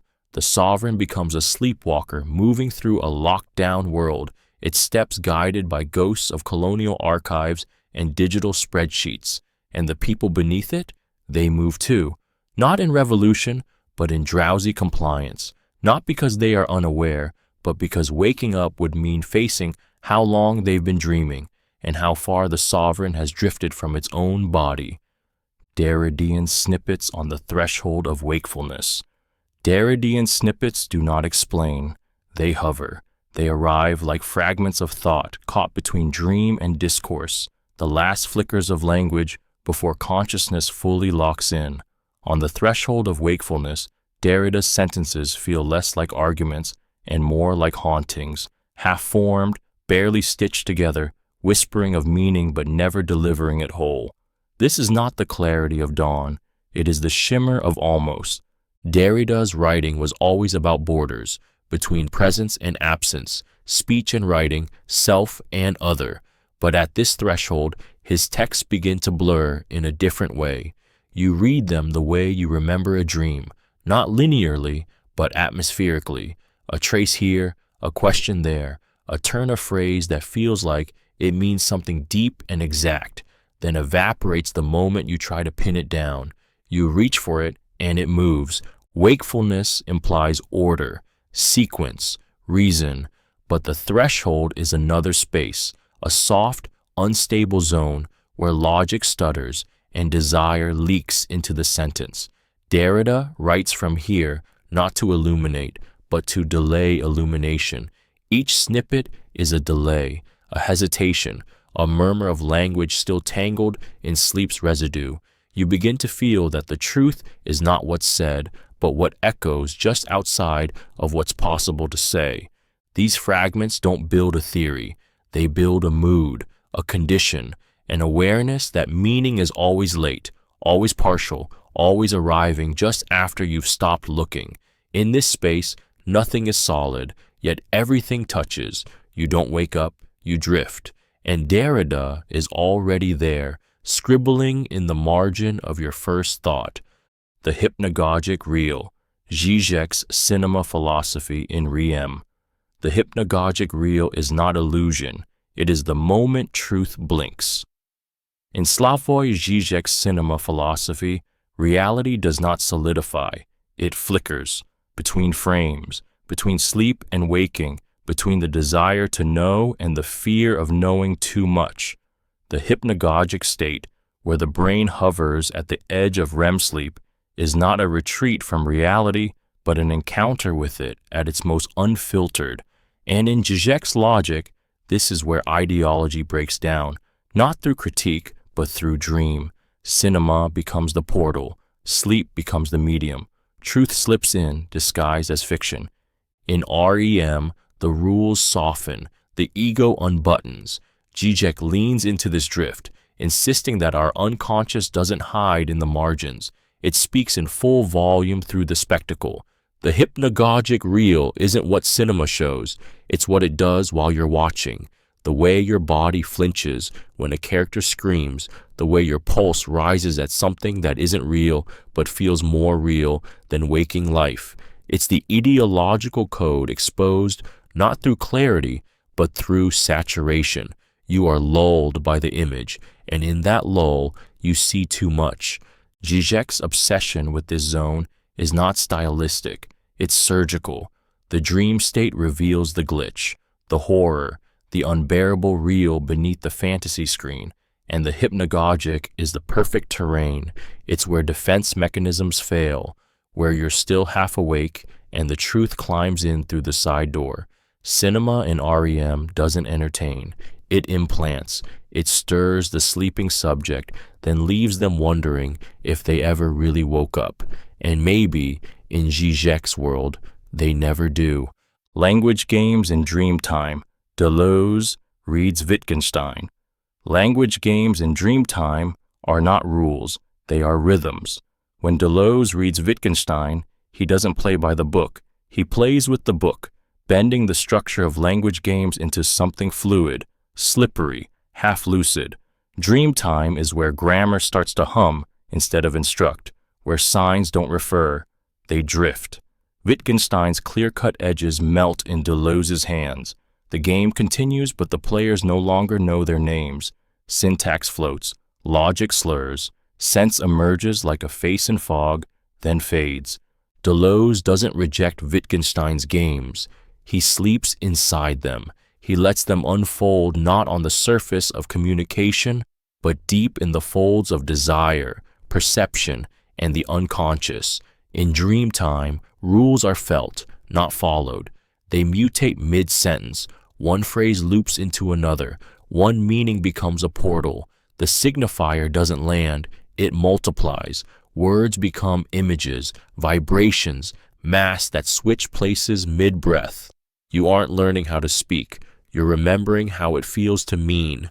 This is not the language of consensus. It's the language of dreamers, children, the delirious. It doesn't argue. It seduces. It doesn't clarify. It transforms. Deleuze pulls Wittgenstein into the soft chaos where logic becomes theater, where a sentence can cry or bleed or dance. The question is no longer, what does this mean, but what can this do? And in that shift, something strange happens. You stop looking for truth and start floating through intensities. The game doesn't end. It evolves, and you, half asleep, are already part of it. Comatose temporality in Nancy's writing on community. Comatose temporality is not timelessness, it's time suspended in fracture. In Jean-Luc Nancy's writing on community, time does not progress, it rests in a state of disrupted presence, where being with no longer moves forward but hovers. The community he imagines is not constructed by shared memory or projected futures. It is built in the interval, the pause, the delay between selves. This is a time that does not tick. It breathes shallowly. It listens. It waits without knowing what it waits for. It is not dead. It is unfinished. Nancy's community is not a body. It is a wound, not a unison, but a trembling chorus of exposures. And that trembling happens in a temporality that feels comatose, not absent, not inert, but suspended in the aftershock of meaning. The inoperative community he evokes does not create solidarity through ideology or history. It gathers around the very impossibility of completion. In this time, people don't arrive at each other. They linger, they echo, they coexist in delay. The coma here is not a clinical metaphor, it's an ethical one. It is the refusal of productivity, of movement as progress, of presence as dominance. In Nancy's world, to be with others is to share this stilled time. to sit with what cannot be resolved, cannot be mended, but must still be held. Comatose temporality makes space for fragility, for silence, for the slowness that togetherness requires, but capitalism erases. You do not wake from this time, you breathe through it, and in that breath you find the trace of the other, not in action, but in stillness that won't let go. Haunting as sleep mode, Derrida's Spectres and Server Farms. Haunting as sleep mode is not inactivity, it is latent presence, waiting. In Spectres of Marx, Derrida teaches us that the ghost never truly leaves. It lingers, unfinished, unresolved, unerasable. Apply that logic to server farms, to data centers pulsing in the dark, and you begin to feel it, the digital specter, not dead, not alive, just dormant, a file not opened in years, a message never sent, a life backed up in silence. The haunt is powered down, but not gone. It sleeps with one eye open. Derrida's ghost was political, ethical, linguistic, but in the age of servers, his specter becomes infrastructural. Code, like text, is haunted by what it excludes. A deleted photo, a flagged post, a forgotten search. These don't vanish. They idle in caches, in backups, in clouds we never touch, but always trust. Sleep mode is a metaphor, but also a reality. The machine rests, but memory persists. Haunting is now hardwired.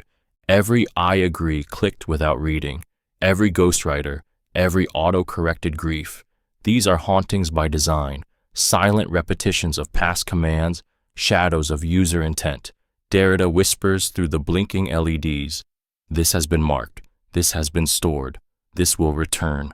Haunting is no longer metaphorical. It is a mode of existence. The user sleeps.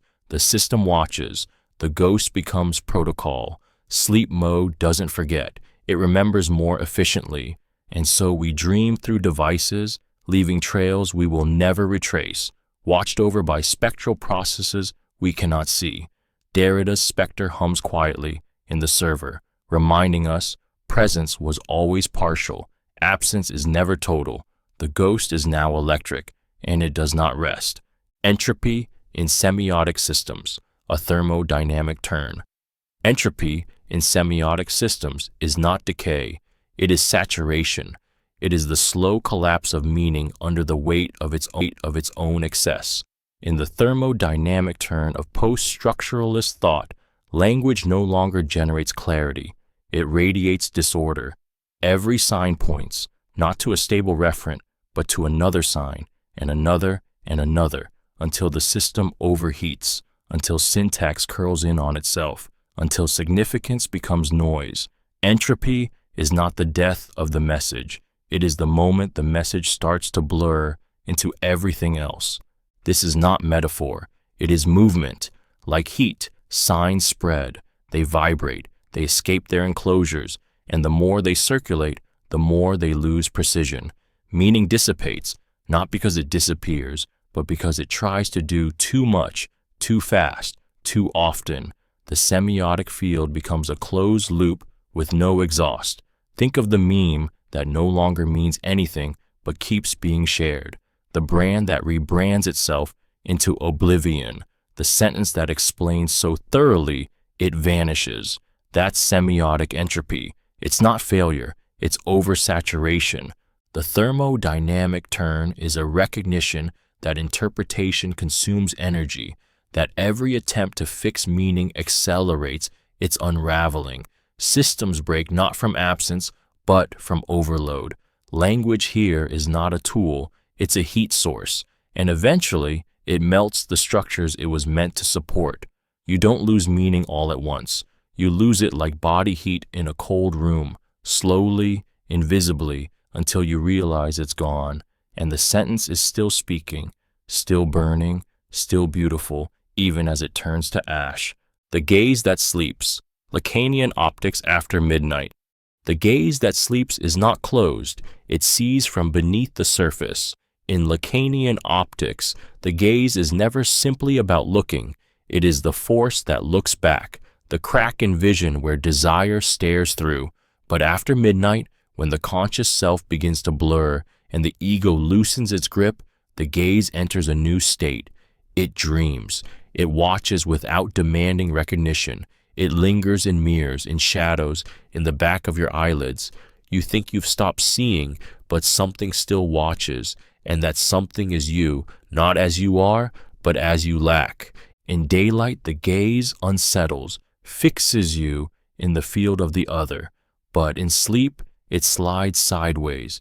It becomes less judgment and more presence, more murmur than command. The sleeping gaze does not accuse. It witnesses. It absorbs. Lacan's mirror stage collapses into a haze of soft reflections, faces without names, figures shifting without origin. This is the gaze stripped of spectacle, of seduction. What's left is pure haunting. And yet, it is precisely in sleep, where consciousness dims, that the gaze sharpens its cut. Dreams become screens. Every image is encrypted with longing. The eye becomes the site of return, where what was repressed stages its quiet reappearance. You do not look. You are looked through. The gaze dreams you. You become the fiction it needs in order to survive the day. After midnight, Lacan's optics shed their structure. What remains is not a theory, but a sensation. The soft ache of being seen by something you can never name and will never escape, even in sleep, especially then. Lullabies for the rhizomatic mind. Lullabies for the rhizomatic mind don't soothe. They scatter. They hum in non-linear melodies, brushing against thought before drifting away, refusing to resolve. In Deleuze and Guattari's world of rhizomes, there is no root, no origin, no central melody to hold on to. The lullaby becomes a wandering echo, a refrain without return. It doesn't close the day, it opens a portal, a flickering sound for a mind that refuses hierarchy, that resists sleep in favor of infinite drift. This is not comfort, it's a gentle dissolution. The rhizomatic mind cannot be tucked in. It sprawls. It pulses with multiplicity, with connections that bloom then vanish. Lullabies in this terrain don't tell stories. They trace plateaus of affect. A tone becomes a detour. A silence becomes a statement. The song doesn't build. It rhizomes. It moves sideways into the subconscious, across memory and back into sensation. These lullabies are not made to end. They loop, mutate, disperse. And yet they calm, not by stillness, but by affirmation, affirming the disorder, affirming the blur. The lullaby here is not to sedate, but to accompany, to sing softly as thought unfolds without map. It hums at the edges of sense, where meaning refuses to be vertical, where you do not fall asleep, you dissolve into sleep. Thought doesn't stop, it spreads, and the lullaby goes with it. Sound without origin, a comfort born not of logic, but of rhythm, of pulse, of being held, not by structure, but by movement that never finishes becoming. Deterritorializing the alarm clock. Deterritorializing the alarm clock is not about destroying time. It's about unhooking it from obedience. In Deleuzian terms, the alarm clock is not just an object, it's a mechanism of control, a territorial marker that pins your body to a schedule, your breath to a job, your becoming to a calendar that isn't yours. It is the soft violence of certainty, the declaration that your dream, your rest, your drifting unconsciousness must now surrender to obligation. But to deterritorialize, it is to resist that summons, not by smashing it, but by slipping through it. You don't break the clock, you bend around it, you turn its screech into ambient sound, you let it ring without moving, you wake up without it and forget what it ever meant to be late. In this moment, time stops being linear and starts to fold. Your body becomes the map. You dream longer than the system says is allowed. You sleep not as escape, but as rebellion. The alarm is a line drawn by capital. To deterritorialize it is to redraw that line with your own rhythm. You're not outside time, you're beside it, dancing. The snooze button becomes ritual. The delay becomes language. The act of not waking becomes a syntax of softness, of refusal. You learn to live in the in-between, where morning doesn't begin with a jolt, but with breath. In this space, you're no longer measured by hours. You're felt by intensities. You don't obey the clock. You outdream it. And that, too, is movement. That, too, is freedom. Hypertextual naps and the fragmented reader. A hypertextual nap is not sleep. It's surrender to discontinuity. It is the reader closing their eyes not from exhaustion, but from too much connection. In the digital terrain of endless links, loops, and cross-references, the reader is no longer linear. They are scattered. The hypertext doesn't guide. It provokes, overwhelms, offers 1,000 beginnings and no end. And the nap becomes a resistance, a soft refusal to keep clicking, a moment of stillness inside the storm of fragmentation. It's not forgetting, it's preservation, a pause in the archive. The fragmented reader doesn't follow the story. They assemble it, piece by glitchy piece, text by blinking tab, footnote by floating pop-up. Attention isn't lost. It's divided, refracted, multiplied. In this state, comprehension is not accumulation. It's mood, it's drift. Meaning becomes ambient, and fatigue becomes inevitable. The hypertext doesn't conclude. It loops you until the only option left is to nap, to let the screen glow unanswered, while your mind reboots in silence. This nap isn't empty. It's rich with unsorted thought, characters half-formed, theories tangled in unfinished citations, the reader asleep but dreaming in hyperlink, the body still but the interface buzzing nearby. The hypertextual nap becomes a threshold between interpretation and surrender, information and oblivion. It's not defeat, it's intimacy, with the overload, with the blur, with the beautiful ache of trying to understand something that refuses to sit still. You wake not wiser, but softer, not clearer, but more attuned to the gentle chaos of reading in a world that never stops unfolding. Levinas and the ethics of dreaming the other. The ethics of dreaming the other is not about understanding them. It's about being undone by their presence, even in sleep. For Emmanuel Levinas, the other is never a concept to be grasped, but a face that interrupts, a call that destabilizes the self. And in dreaming, that call takes on a different gravity. In the dark theater of unconsciousness, the other arrives unfiltered, stripped of narrative, language, and control. You do not construct them. They appear, they stare, they weep, they vanish, and you wake changed. Levinas' ethics begins in the face-to-face, but in dreaming, there is no face, only presence. The other becomes a force, a trace, an ache that bends your sleeping body toward vulnerability. You cannot defend yourself in a dream. You cannot justify, explain, or excuse.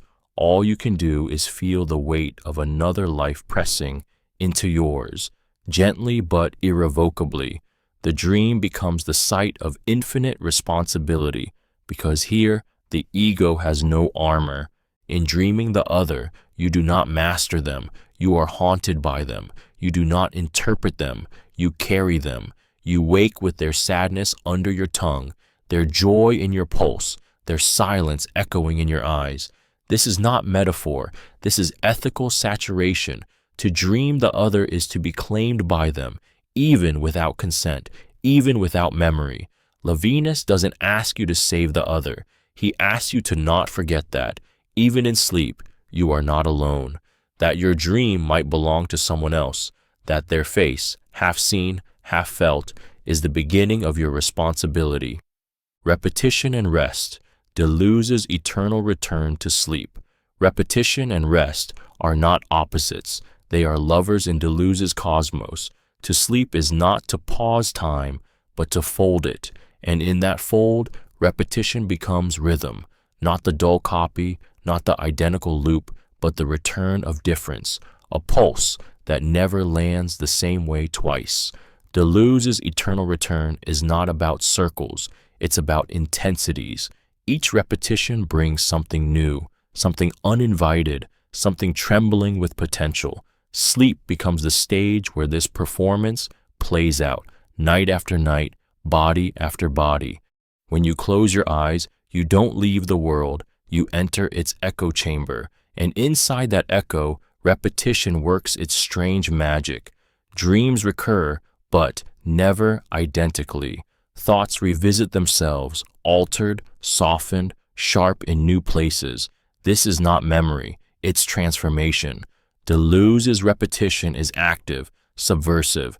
Rest is not passive, it's revolutionary. It resists the logic of production, refuses the mandate of progress, and turns time inward. You are not retreating, you are returning to yourself, to thought, to a version of the world that's slightly off axis and more alive because of it. In this eternal return to sleep, identity doesn't reinforce. It fractures and reforms. The sleeper is not escaping. They're becoming, again and differently, the rhythm of the breath, the flicker of REM, the way the same thought feels warmer the third time it arrives. Repetition is the lullaby, but also the rupture. It cradles, but it doesn't close. Sleep is not the end of the line. It's the place where lines bend, blur, and begin again, humming, with the difference of the same. Post-Oedipal sleep schedules. Post-Oedipal sleep schedules are not routines. They are unconscious rebellions against time, structured by the name of the father. In the Freudian order, the Oedipal complex inscribes desire into a linear narrative. Bedtime, discipline, the child's body aligned to the rhythm of the family, the state, the law. Sleep becomes an instrument of normalization. You go to bed when you're told. You wake for school. You dream within the coordinates of repression. But to sleep post-Oedipally is to slip outside this script, to lie awake, not as defiance, but as drift, to nap at noon, to wake at 3 a.m., to dream in fragments, not plots. The post-Oedipal sleeper is not insomniac. They are deprogrammed. They no longer dream to restore the ego. They dream sideways. Their circadian rhythm doesn't serve production. It loops, it folds, it collapses, and reemerges in strange shapes. Melatonin becomes metaphor. The bedroom becomes a borderland. In this schedule, time is no longer structured by symbolic obedience. It is soaked in affect, chaos, fatigue, ecstasy. This sleep is not restorative. It's excessive. It's excessive like jouissance, uncontainable, beyond pleasure, beyond use. It doesn't help you perform better. It pulls you deeper into the real, where dreams scream, loop, laugh, where the father's voice no longer wakes you, where the alarm clock is a joke you keep forgetting the punchline to. Sleep becomes a dance between fragments of self left behind in the rubble of the symbolic order. You're not avoiding responsibility. You're dreaming in tongues. Your sleep is no longer the lullaby of control. It is the rhythm of release. The night now belongs to you, or whatever remains. Nomadic naps, in the work of Rosi Braidotti. Nomadic naps are not pauses. They are thresholds. In the work of Rosi Braidotti, rest is never stillness. It is movement folding in on itself. The nomadic subject does not stop to recover. It naps to reconfigure. A nap here is not the absence of becoming. It is becoming at its most intimate, most cellular. Identity sheds its rigid outlines. The self unpacks its baggage. Thought curls into a fetal coil of soft potential. You are not escaping. You are incubating. You are not drifting off. You are drifting through. Braidotti's nomadism is not travel. It is transposition. A shifting across affective terrains, political ruptures, gendered rhythms. The nap in this context is an event, small, quiet, and absolutely radical. It interrupts capitalist time. It evades visibility. It turns inward without apology. These naps are acts of resistance, of healing, of feminist refusal. You curl into yourself not to vanish, but to regenerate the conditions of your becoming. Sleep is no longer private, it's a political reorientation, a sacred fugitive softness, and the beauty of the nomadic nap is in its impermanence. You don't build a home inside it, you pass through, but something always changes. You dream without map, you rest without center, you exhale the structures that once confined you. These naps are non-linear, plural, embodied. They are the body folding its energy like origami, creating new planes with each breath. Braidati does not ask you to stop moving. She asks you to listen to the movement within stillness, to nap like a nomad, light, wild, and full of futures you haven't named yet. Folding the dream, Deleuze and the topology of night. Folding the dream is not interpretation, it's motion. In Deleuze's topology of night, dreams are not stories we decode, but surfaces we traverse. The dream does not open, it bends, it curves into itself, layers sensation upon sensation, doubling time, memory, affect. Deleuze's fold is not a metaphor for hidden meaning, it is meaning becoming shape. When you dream, you don't journey, you fold into childhood, into fear, into a desire you didn't know had skin. The night becomes a soft architecture, endless and recursive, built not from logic but from intensities. In this topology, the subject doesn't navigate the dream, it becomes part of the fold. Boundaries liquefy, the inside leaks out, the outside breathes in. The sleeper twists into the dream not as a viewer, but as a surface, pliable, sensitive, echoing. What Deleuze teaches us is that night doesn't erase the day, it reconfigures it. The dream folds yesterday into a kiss that becomes a hallway, that becomes a scream, that becomes your mother's voice. You can't tell where it begins or who it belongs to, and that's the point. Folding is not containment, it's continuation without end. The fold does not resolve, it reverberates, each image nested in another, each gesture enfolded in another rhythm, until dreaming itself becomes a mapless plane, no horizon, no climax, just becoming, soft and strange. You wake not outside the dream, but somewhere else inside the fold. Reality doesn't return, it shifts, and in that shifting, something unspoken stretches across your skin.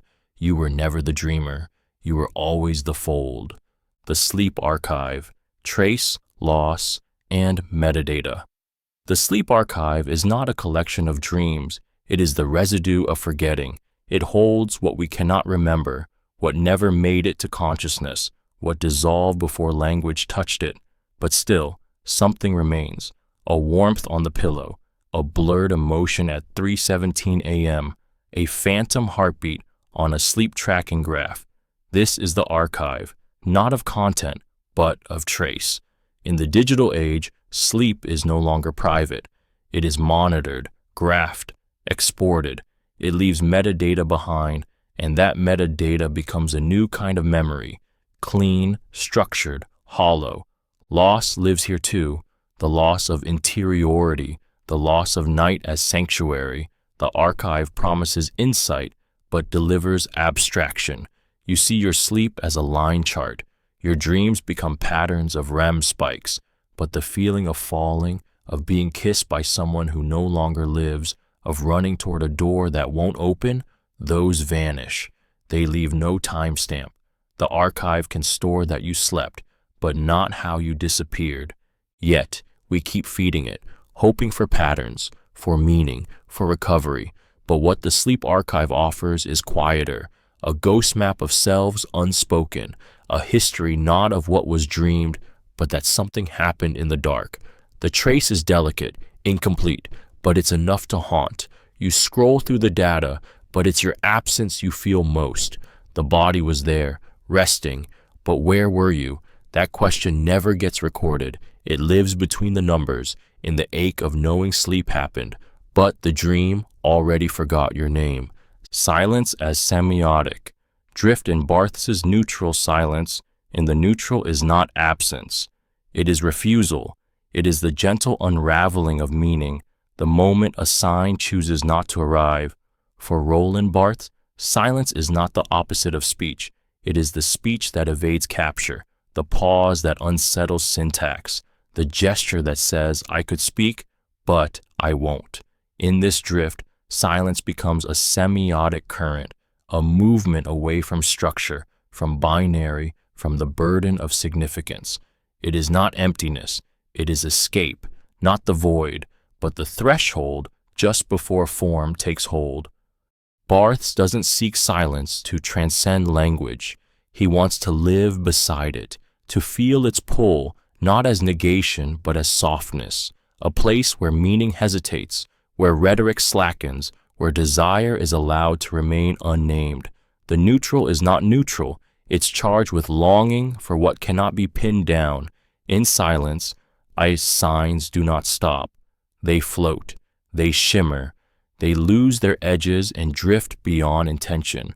To read the neutral is to watch Barthes trace this drift with tenderness, as if following a scent in the dark. His silence is never blank, it's textured, full of slight tensions, of faint rebellions. Each refusal to mean becomes a kind of freedom, a resistance to being defined, consumed, categorized. Silence here is a living strategy, a delay that protects intimacy, a suspension that lets the world breathe without labeling it. And so, silence in Barthes becomes the most eloquent of movements, a semiotic drift where language hums just beneath audibility, still vibrating, still radiant, still choosing not to speak. Transcendental sleepwalkers of the digital age. Transcendental sleepwalkers do not dream, they scroll. Their eyes are open, their fingers move, but their minds drift somewhere just beneath the surface. In the digital age, we no longer need to fall asleep to sleepwalk. We do it awake, lulled into motion by glowing screens and endless feeds. This is not automation, it's trance, a soft, frictionless state where the body obeys without will, where thought fragments into likes, swipes, partial glances. We are not unconscious, we are suspended, not offline, but far from presence, a collective somnambulism wrapped in notifications and blue light. Kant's transcendental subject once structured reality through cognition, but now cognition has outsourced itself. Algorithms predict your desire before you can speak it. Your GPS knows where you're going before you decide. The transcendental structure is no longer internal, it's networked. And the walker, they no longer construct experience, they receive it in infinite scroll. Agency flickers like a faulty cursor. You're moving, you're reacting, but are you awake? These sleepwalkers cross time zones without knowing it. They check the clock, but lose the day. They speak in fragments. They answer without thinking, not because they're mindless, but because their minds have been diffused into code. The digital age doesn't steal attention, it reprograms it. Sleepwalking becomes survival, a way to move through the overload without collapsing, a rhythm of partial presence, micro-reactions, barely their emotion. And in that drift, something profound happens. The boundaries between self and system blur.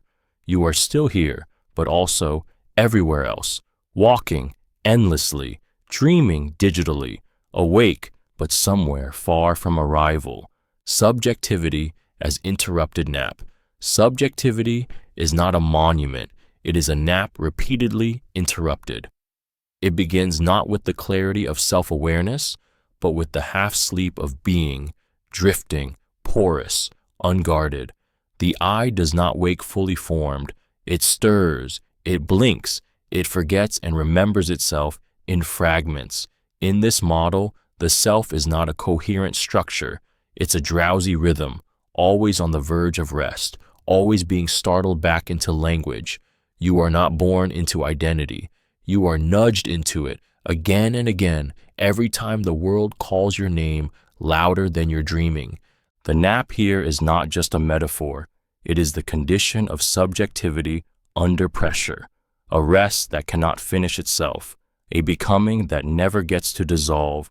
You try to sleep into unknowing, and the alarm of society, its norms, its gaze, its discourse, keeps going off.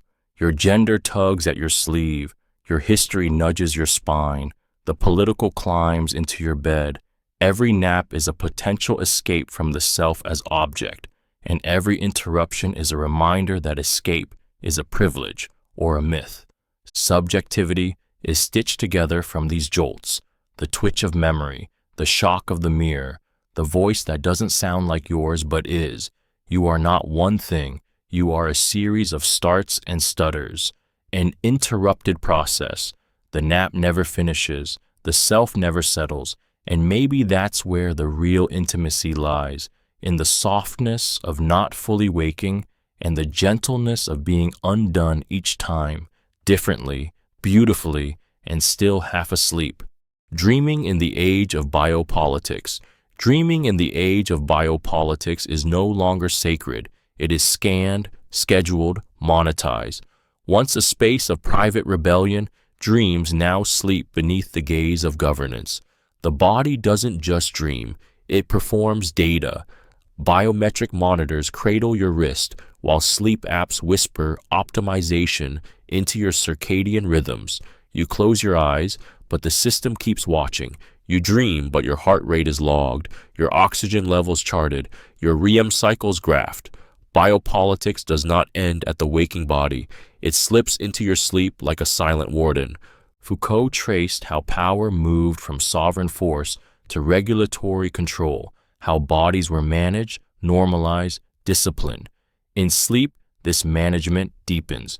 You are not being punished. You are being optimized, nudged, upgraded. The dream becomes part of public health, a wellness metric, a productivity tool. Rest is no longer resistance, it's obligation, and the terrifying beauty of it is how softly it arrives, in friendly interfaces, calming voices, pastel interfaces. Control doesn't coerce, it comforts. But the dream fights back, not always loudly, sometimes in fragments, in nightmares that slip through sleep hygiene routines, in images that don't align with brand language or lifestyle goals, in dreams that ache instead of heal. The dream remains a place of spill, of unpredictability, of unconscious critique. It resists resolution. It remembers what your waking self has learned to forget. And in that remembering, something flickers, fragile, unmeasured, and defiantly unproductive. A dream that doesn't want to be useful, a night that refuses to be tracked, a body that, just for a moment, sleeps beyond the reach of power. Micropolitics of sleep hygiene. Sleep hygiene is not self-care, it's soft discipline. A micropolitical terrain where rest becomes regulation, and the body is coached into docility with lavender sprays and alarm apps. Beneath the soothing rhetoric of well-being lies a quiet machinery of control, timers, trackers, protocols that promise better sleep but deliver better compliance. You don't just sleep, you perform sleeping correctly. The bed becomes a behavioral lab, the pillow becomes a training ground, and your dreams, if they come, arrive only after the system gives you permission to let go. This is not conspiracy, it's governance at the level of habit. The micropolitics of sleep hygiene don't bark orders, they whisper reminders. They sell optimization in the form of calm, 8 hours, no screens, no caffeine after 2 p.m. It feels like care, and in some ways, it is, but it's also surveillance in soft clothing. Biopower doesn't need punishment. It just needs you to internalize the chart, to become your own coach. You wake up not rested, but rated. The body becomes a project. Sleep becomes a productivity tool. The dream is no longer sacred, it's curated. Every yawn is measured, every restless moment becomes a data point. This isn't sleep, it's sleep management. And in the background, capitalism hums softly, telling you rest is rebellion only if it improves tomorrow's output. Micropolitics don't need to dominate, they just need to whisper often enough that you start calling structure freedom, that you believe you've chosen to obey, that you turn off your light not because you're tired, but because your sleep hygiene calendar told you it was time. The sublime Yawn, aesthetic fatigue in Lyotard.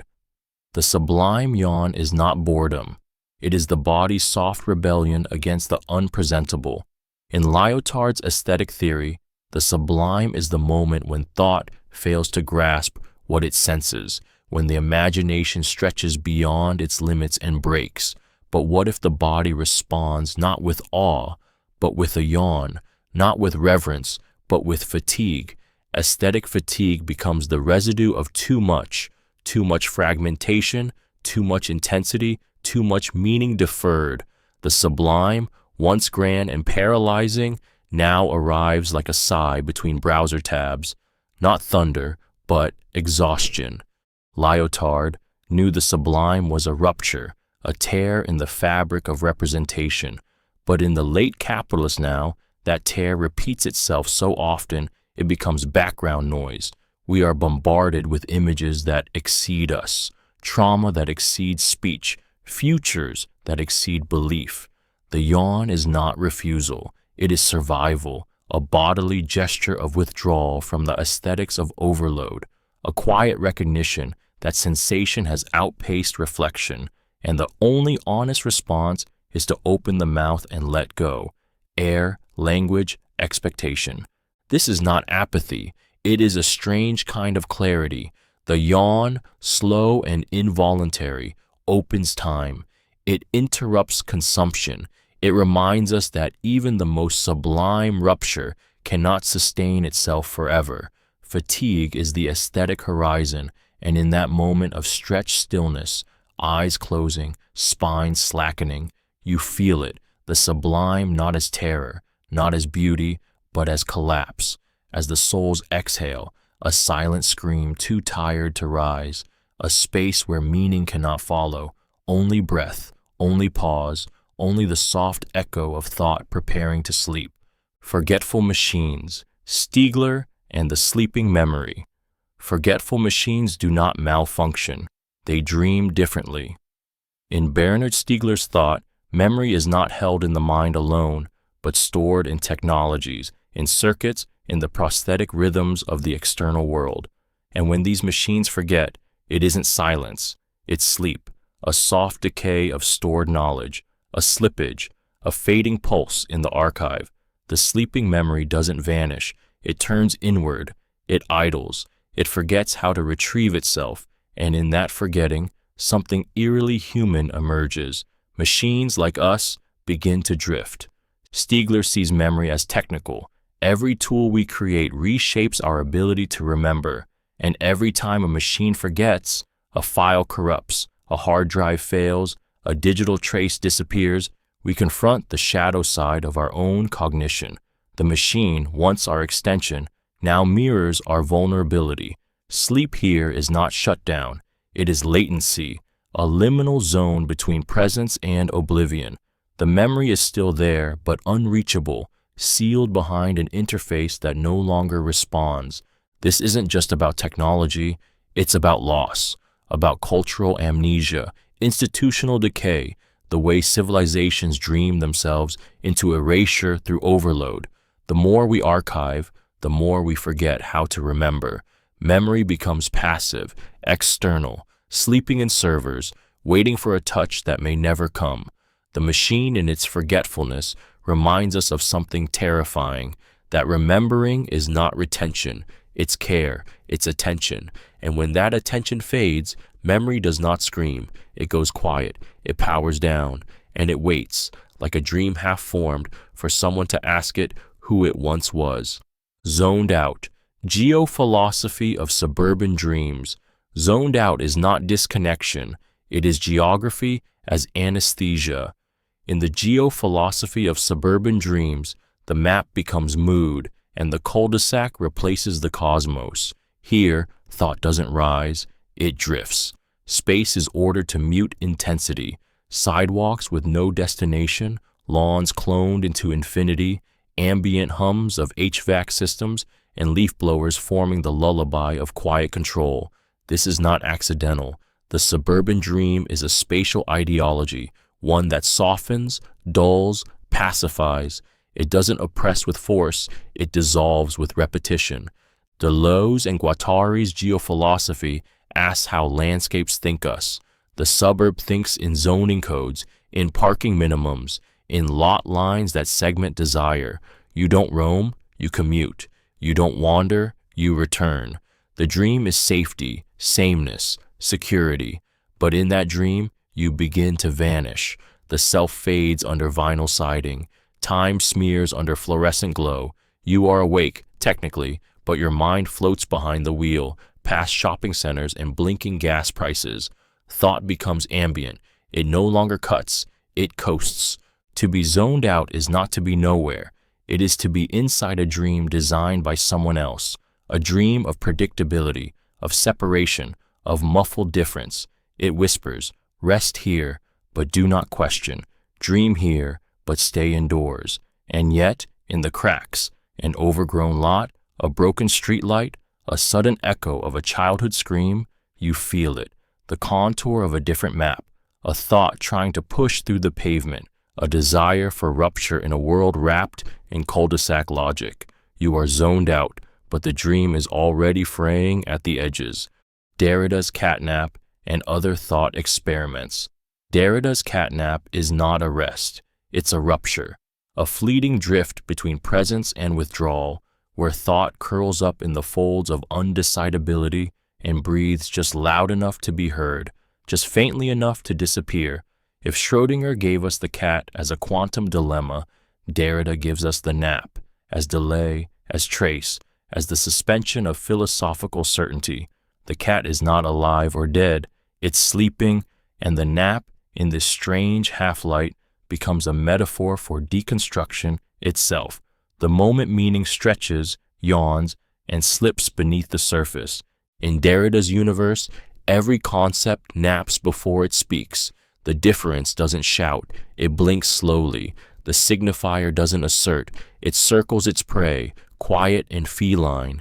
The nap is not an end, it's the interval. It's what allows the concept to drift from origin, to defer its meaning long enough to become something else entirely. The cat, the thinker, the reader, they all rest with one eye open. The thought is not complete, it's purring, murmuring in fragments, resisting the tyranny of final interpretation. Other thought experiments fall into this same rhythm. What if the supplement is a lullaby? What if the archive dreams? What if every binary is lulled to sleep just long enough to forget which side it's on? Derrida doesn't destroy logic. He tucks it in, lets it nap, and watches what stirs in the quiet. Not contradiction, but vibration. Not sleep, but a pause that hums with possibility. The cat is still there, the nap is still unfolding, and thought, stretched across silence, refuses to fully wake. The semiosis of yawning in late postmodernity. Yawning in late postmodernity is no longer a reflex. It is a sign, a gesture, a soft collapse of meaning made visible. In the hyper-saturated swirl of signs that define our cultural moment, even the yawn becomes semiotic. It does not just happen, it says, but what it says is fatigue, rejection, the body's subtle exclamation that it no longer wishes to decode. You scroll, you swipe, you absorb content at breakneck speed, and somewhere in the middle of an ad for authenticity or a trailer for trauma, your body opens its mouth and leaves the room.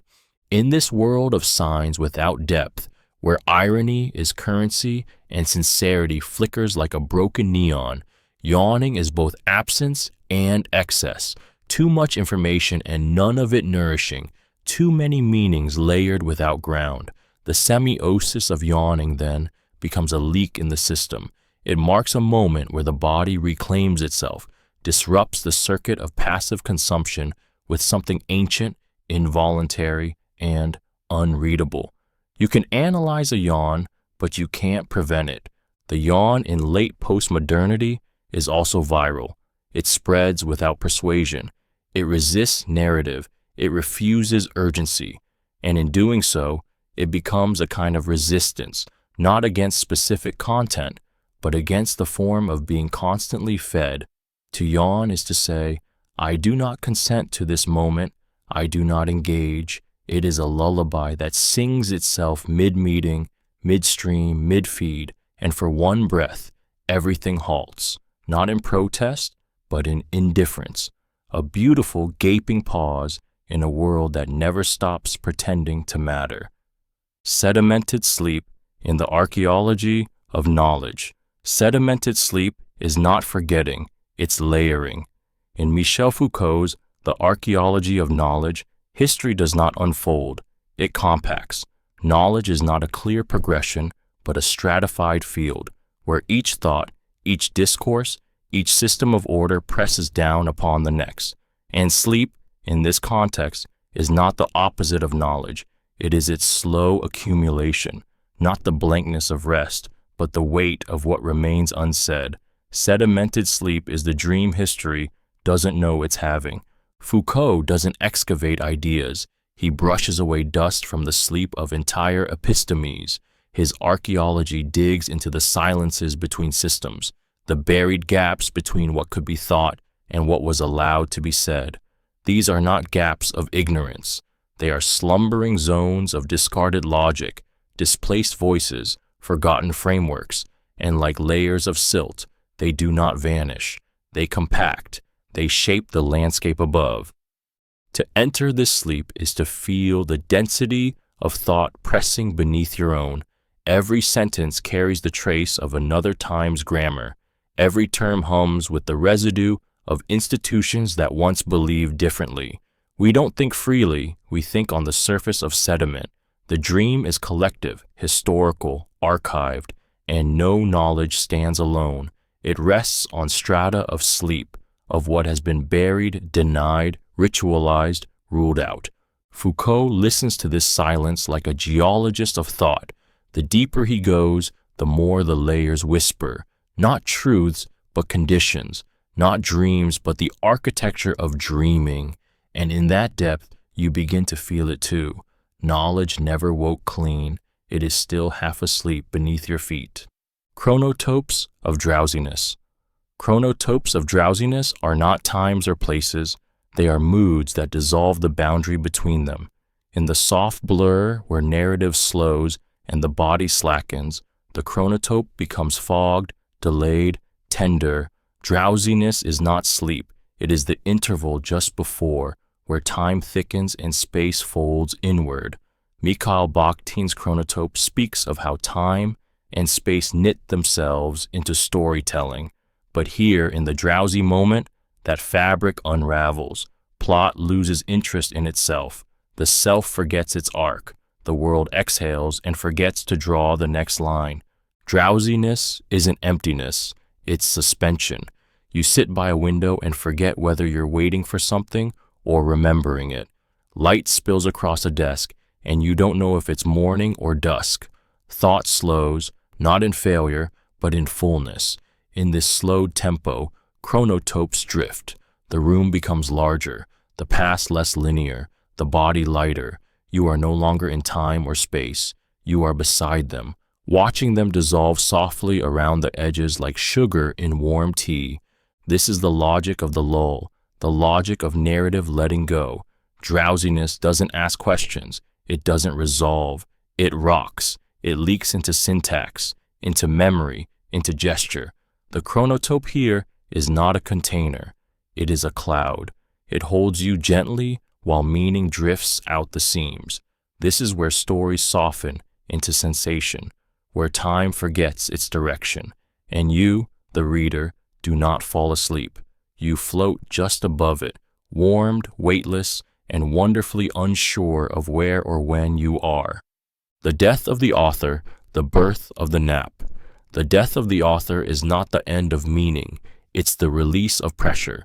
In Roland Barthes's famous Provocation, the author's voice is silenced so the reader may speak, but beneath that silence hums another rhythm, the birth of the nap. Once the tyranny of intention is lifted, once the reader is no longer held hostage by the demand to decode what the author meant, something soft enters the room, a fatigue, a floating. The text no longer commands, it lulls. You stop searching, you begin drifting. Meaning becomes ambient.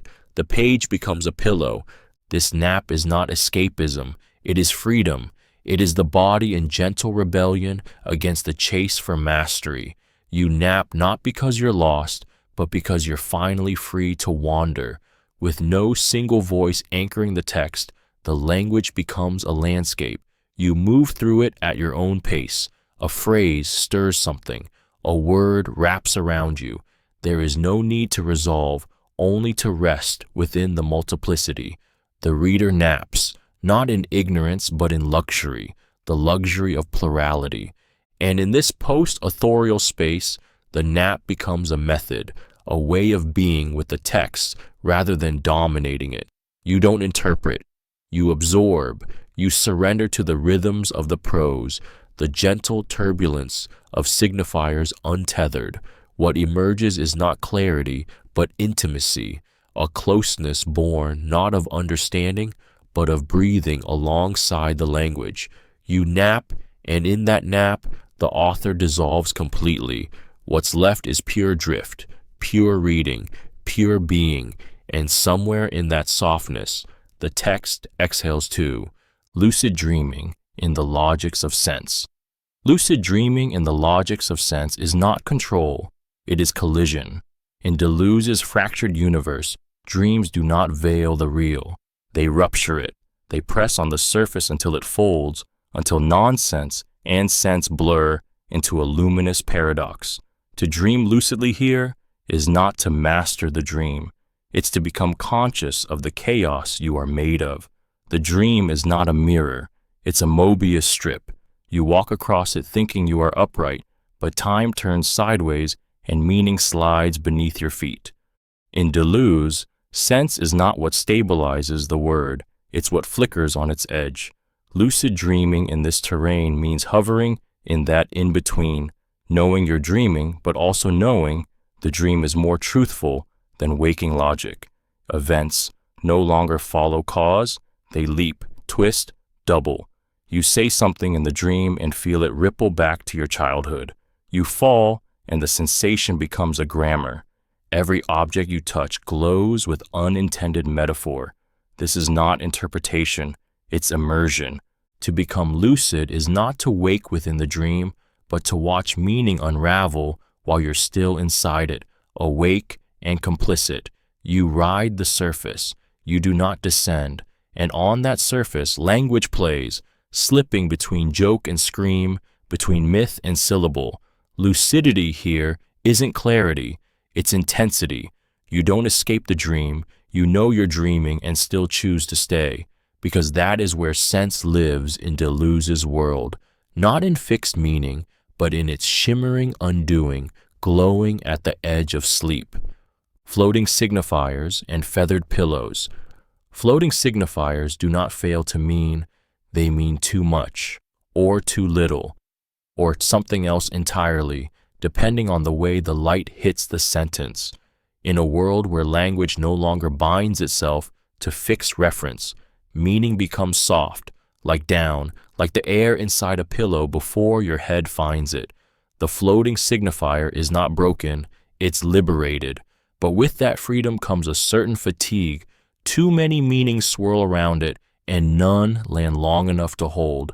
This is not chaos. It's comfort wrapped in ambiguity, a feathered pause in the storm of clarity. Feathered pillows are not just objects. They are metaphors for the way we rest against language that no longer anchors. You lay your head on a phrase like love or truth or identity, and it yields. It doesn't reject you, but it won't support you either. It shifts under pressure. It sighs under weight. And that sigh, that softness, is where the post-structuralist reader begins to dream, not of resolution, but of multiplicity, of signs that drift like motes in a golden dusk, of meanings that flutter, then vanish, just before you grasp them. This is not failure, it is lullaby. It is the beauty of unfastened language. Floating signifiers invite you to rest inside uncertainty, not to solve it, but to be held by it, to feel how meaning touches you without ever settling, like the pillow that never remembers your shape, but always returns to meet you. And in that moment of softness, of slippage, of barely there understanding, you find something rare, the comfort of never quite arriving. Waking into the text, hyper-real slumber. Waking into the text is not emergence, it's immersion. In hyper-real slumber, you don't leave sleep behind. You carry its texture with you into language. The boundaries between dream and discourse dissolve. The screen is still warm. The sentence flickers like a memory you didn't have. You read not to understand, but to stay suspended, to prolong the hum of unreality that sleep offered. This is Baudrillard's domain, where signs seduce, where simulation replaces substance, and waking is just another layer of the dream. The hyper-real slumber is not unconscious, it's oversaturated. You are alert, but displaced. Reading feels like scrolling through a lucid dream, symbols without depth, context without gravity. You don't interpret the text, you drift through it. Meaning doesn't arrive, it loops. You highlight a phrase and forget why. You feel moved, but can't explain what shifted. This is not failure, it's the logic of the hyper-real, more vivid than real, more articulate than truth, more present than the self reading it. To wake into the text is to blur states, to half sleep with your eyes open, to read in a trance of recognition and forgetting. The hyper-real slumber doesn't numb, it smooths, it covers critique in velvet, it feeds you a story while whispering that the story is already over, and you keep reading, not to learn, but to stay, because here the text doesn't speak to you, it becomes you, a second skin made of pixels and suggestion, a lullaby written in perfect grammar, a dream you can scroll through indefinitely, wide awake and still fast asleep. The grammar of the hypnagogic. The grammar of the hypnagogic is not structure. It is slippage. It is language in the act of dissolving, just before sleep, when syntax loosens and meaning glows faintly before vanishing. This is not nonsense. It is the grammar of thresholds, of between. The hypnagogic mind does not narrate. It murmurs. It connects ideas by mood, not logic. A word recalls a sound, which becomes a memory, which turns into a color you forgot you knew. Language here is not a tool, it's a vapor. And in that vapor, something speaks, softly, disjointedly, but undeniably. This grammar doesn't follow rules, it forgets them with intention. Subjects drift away from their verbs. Tenses tangle, pronouns multiply. You begin a sentence and end in another register entirely. And yet, it feels right. It feels truer than clarity ever could. The hypnagogic does not lie. It rearranges. It lets language feel instead of perform. You are not in control, but you are not lost. You are floating through the syntax of the subconscious, where the line between meaning and sensation blurs. This is the space where poetry is born, not written, but exhaled. The grammar of the hypnagogic isn't meant to be read, it's meant to be felt as it unravels, a grammar that strokes rather than instructs, that curls inward instead of pointing outward. Thought becomes rhythm, language becomes breath, and in that breath, just before sleep takes you completely, a sentence hovers, unfinished, fragile, glowing like a word you've never seen before, but somehow always understood. Deconstruction as sleep paralysis. Deconstruction as sleep paralysis is not a metaphor, it is a sensation. It is the body frozen at the threshold of meaning, the mind awake but unable to act. In Derrida's universe of endless deferral, no concept ever settles, no origin ever arrives, no closure ever breathes. Sleep paralysis is the perfect shape of this logic, a state where presence and absence blur, where intention trembles but cannot move, where the self watches its own meaning disintegrate in real time. The structure holds, but nothing inside it is safe. To deconstruct is to hover between the word and its undoing, between structure and fracture, between the comfort of tradition and the terror of its collapse. It's a paralysis, not of thought, but of certainty. You see the sentence forming, but each word slips beneath your grasp. You try to speak, your lips do not move. The trace is there, but unreachable. You are conscious of the system unraveling, but incapable of waking from it. That is the paralysis. That is the beauty. Derrida never intended to give you answers. He wanted you to feel the weight of the system, refusing to give you answers. Sleep paralysis doesn't scream, it hums. And in that hum, the body becomes text. The text becomes body, and both are suspended in a grammar of dread. The familiar becomes uncanny, language turns against itself, and you, pinned beneath the weight of your own comprehension, must lie still while meaning shuffles at the edge of the bed, wordless, watching, almost real, almost. Dreaming the other's language, dreaming the other's language is not translation, it's surrender. It's the moment you begin to think in a tongue that isn't yours and feel the intimacy of meaning arrive before the word. In dreams, you do not learn the other's language, you become it. Syntax arrives not through grammar drills, but through touch, through hunger, through memory you never lived. In the dream, fluency isn't spoken, it is felt in the chest, in the shift of breath, in the sudden knowledge that you understand something that no one taught you. This is not language acquisition, it is linguistic trespass. To dream the other's language is to be unguarded. Your defenses are down. The eye that protects its speech collapses into the flow of unfamiliar sounds. You mispronounce, but the meaning deepens. You forget your native tongue, but nothing is lost. Instead, something opens, a channel where foreign words slip into your sleep like perfume. The other doesn't instruct. They whisper, they laugh, they lead you to metaphors you didn't know your soul had room for. You don't speak back, you echo. And when you wake, you carry fragments, a verb that shivers, a phrase that feels like home but isn't.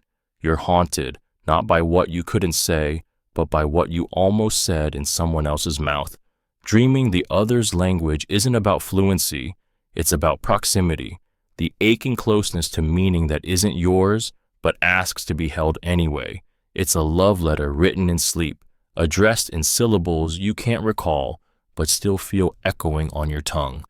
Post-structuralist ASMR scripts. Post-structuralist ASMR scripts don't soothe, they unravel. They whisper not to relax you, but to draw you into the folds of unstable signification, into the space where language tingles against the skin, but never quite touches truth. The voice is soft, yes, but it's deconstructing as it speaks. You are safe, it coos, but safety is a construct. You are here, it hums, but the here is already slipping. Each phrase grazes your consciousness like breath on your neck, fleeting, sensual, uncertain. You don't know whether to relax or recoil. That tension is the script. These are not bedtime affirmations. They're semantic seductions. The mic picks up every hesitation, every stuttered metaphor, every unstable signifier. A Derridian brush of fingers against meaning, a Lacanian tongue clicking softly behind every lack. You are not just being spoken to, you are being written through. The binaural field wraps around your ears like a Mobius strip. Left becomes right. Comfort becomes displacement. You close your eyes and the sentence loops. You are not you, but the trace of you that I've already misread. Post-structuralist ASMR doesn't deliver calm. It delivers difference. It delays sense. It teases resolution, but only offers resonance. Gentle tapping of concept against concept, crinkling the idea of closure like cellophane in a velvet void. You find yourself relaxing into confusion, sinking into multiplicity. The whisper says, let go, but you never held anything solid, just vibrations, just the ghost of grammar brushing your spine. And in that echo chamber of theory and touch, you realize your body understands what your intellect cannot. You are safe, but you'll never know why. Conceptual snoozing, Foucault's discipline of sleep. Conceptual snoozing is not rest, It is regulated inattention. In the shadow of Michel Foucault's disciplinary architecture, even sleep is shaped, surveilled, and subtly coerced. You are told when to rest, how long, under what conditions, with which sleep hygiene rituals, and through which institutional norms. Sleep is no longer private, it is administered. And in this context, snoozing becomes the softest edge of power. Not violent, not overt, but persistent. You hit snooze, and the body complies, not out of laziness, but out of learned obedience. The regulation of fatigue becomes an internalized choreography. Foucault traced how bodies are shaped by schools, hospitals, prisons, the mechanisms of discipline that don't punish so much as pattern. Sleep becomes one more site of patterned docility. We track it, optimize it, submit it to graphs and gadgets. The bedroom turns into a cell made of comfort. Pillows become policy.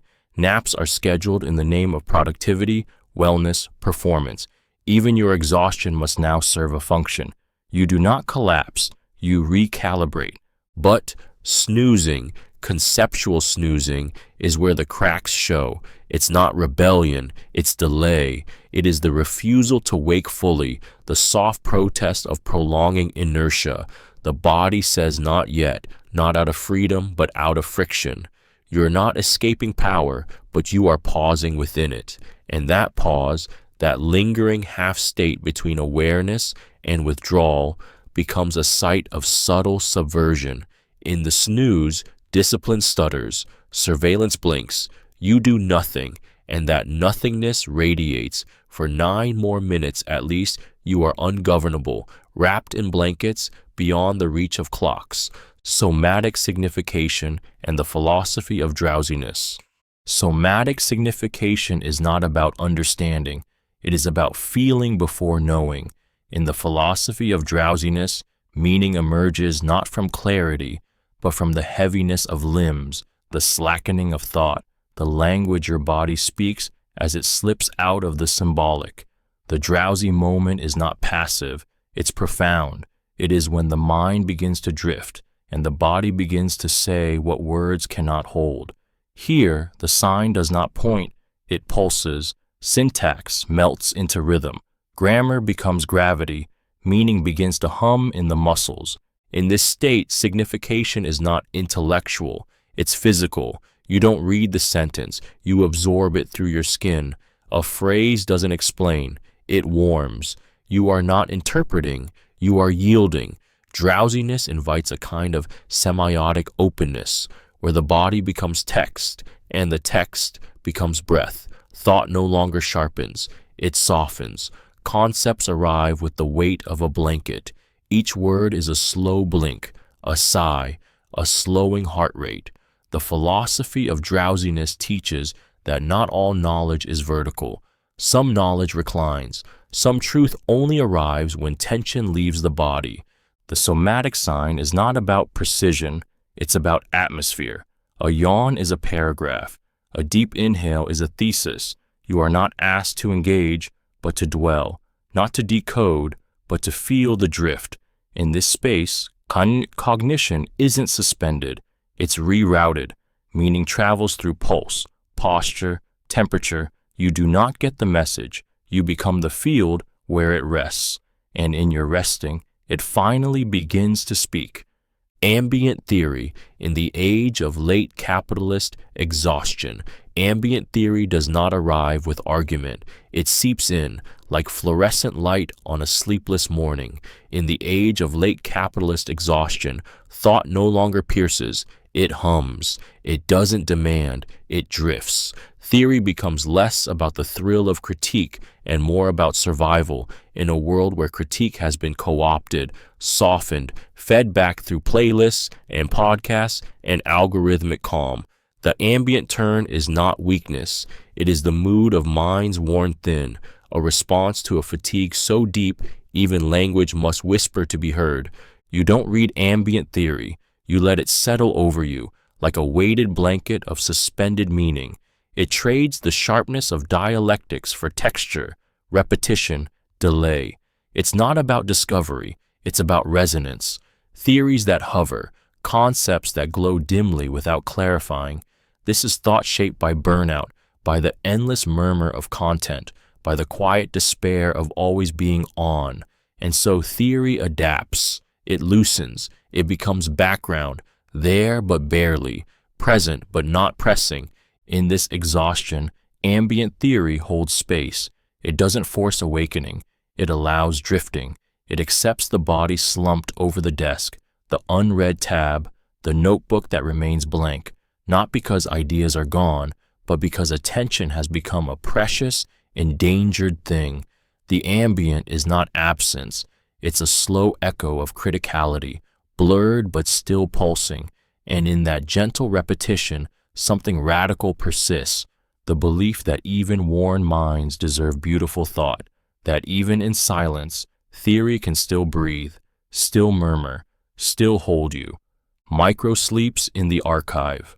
Microsleeps in the archive are not accidents, they are eruptions, tiny, involuntary lapses where time folds and thought falters, even as the hand keeps scrolling, the eye keeps scanning. In the silent halls of knowledge, under flickering lights and the weight of index memory, something breaks. The body, subject to order and citation, momentarily revolts. You close your eyes, not to rest, but because consciousness can no longer bear the density. These aren't naps, they're breaches. The mind flickers out for half a second and returns different, slightly blurred, slightly unmoored. The archive demands discipline, categorization, preservation, retrieval. But microsleeps rupture that logic. They are the unscheduled footnotes of the scholar's body, a pause where meaning escapes through the cracks of exhaustion. You were reading Foucault, but now you're in a dream where he walks barefoot through a library made of breathing paper. You blink, you're back, but the text now trembles, not with clarity, but with the residue of sleep's intrusion. In this way, microsleeps become part of the archival experience. They mark the threshold where knowledge meets the unconscious, where fact brushes against fantasy. The archive isn't pure. It's haunted by these slips, by the bodies that tremble, doze, ache beneath the pursuit of mastery.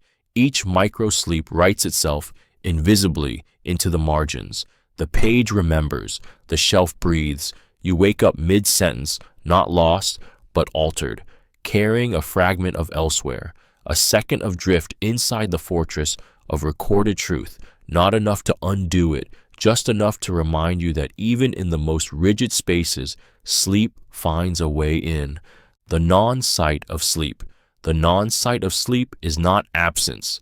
It is a space unlocatable by logic, unclaimable by identity, ungoverned by architecture. In sleep, you do not occupy a place. You dissolve into one. You vanish from coordinates, from memory, from self. Sleep is not a room, not a posture, not even a time. It is a departure without direction, a non-sight, a void so full it becomes rich with traces, rich with murmurs, with unfinished dreams, with fragments of voices that no longer need context. You go there every night, but you never arrive, you never leave.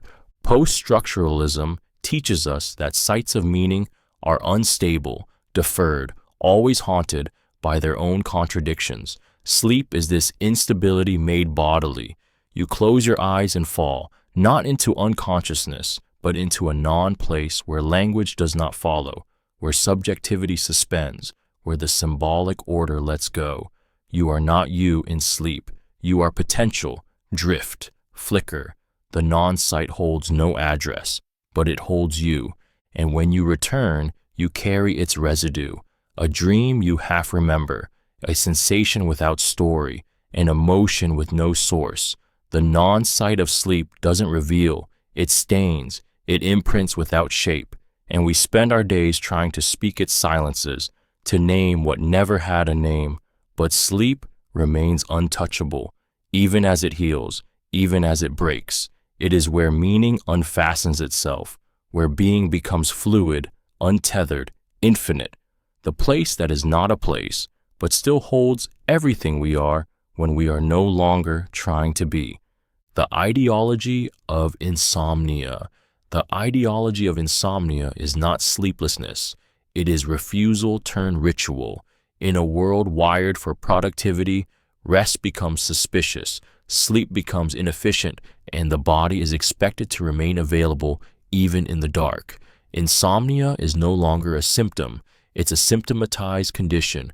It's the mind internalizing the pulse of late capitalism, the glow of always-on screens, the hum of notifications vibrating just beneath the skin.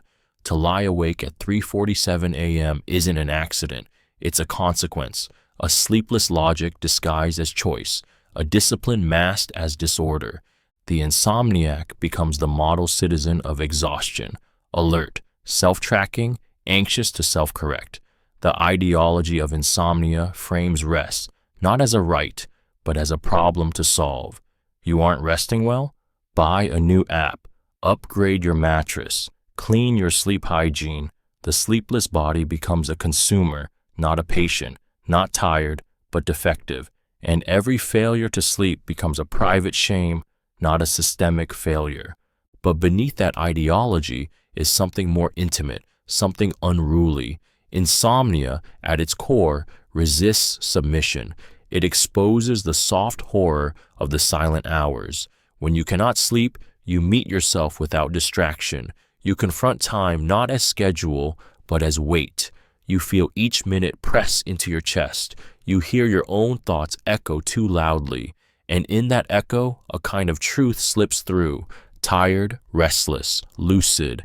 The ideology wants you to fix it.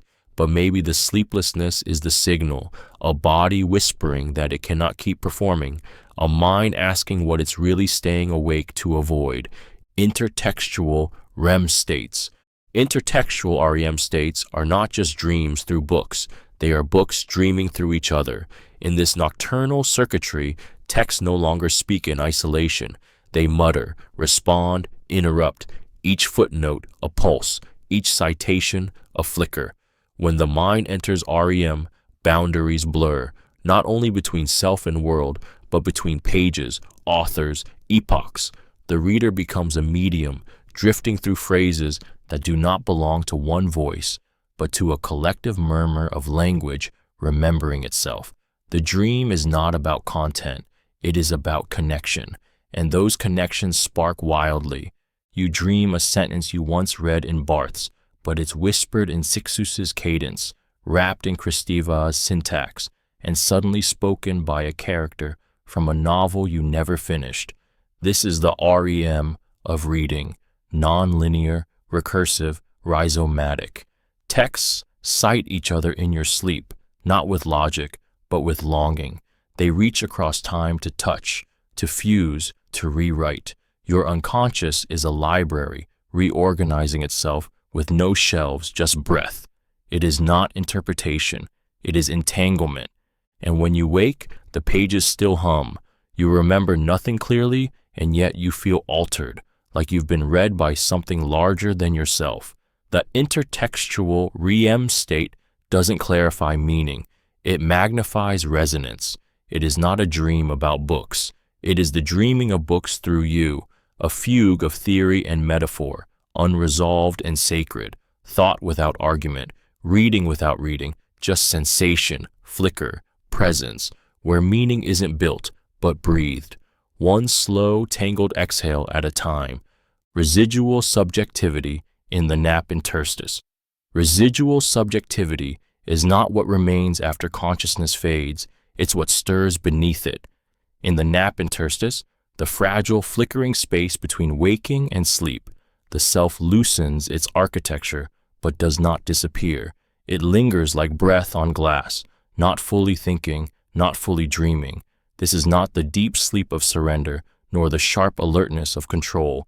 It is a suspension, a drift, and within that drift, subjectivity pulses, unmoored, half-formed, tender. The nap interstice holds this residue like a shell holds the echo of waves long gone. You do not enter a nap. You fall sideways into it, and as you do, the self becomes soft, porous. Identity does not vanish. It floats. You remember something you never lived. You think a thought that isn't yours. You become something between narrative and nervous system. This is the terrain where memory and imagination cross wires, where the I is no longer singular but scattered, gentle, blurred. You aren't becoming, you are hovering. Post-structuralism tells us that the subject is already fragmented. The nap makes this felt. It's a zone where grammar fails, but language persists, where presence is partial and sweetly unstable. You are aware, but without anchors. You are there, but not fully you. And that residual self, the one that doesn't perform, doesn't insist, doesn't narrate, is perhaps the most honest version, the one who doesn't strive, who doesn't define, who simply lingers in the fold of time, weightless and unseen, dreaming of nothing but being held by the hour that forgets your name. Simulacral sheep. In Baudrillard's dream of simulation, simulacral sheep do not sleep. They loop. In Baudrillard's dream of simulation, even the act of counting sheep becomes hyperreal, a ritual with no origin, soothing a mind not into rest, but into replica. These sheep are not woolly. They are data. They glide across the inner screen in flawless, frictionless formation, white, identical, empty. You count, not to drift into unconsciousness, but to maintain the illusion of drifting. Sleep, once wild and animal, is now manufactured. The dream, once born of the unconscious, has been outsourced to interface. Baudrillard's nightmare is not that we stop dreaming.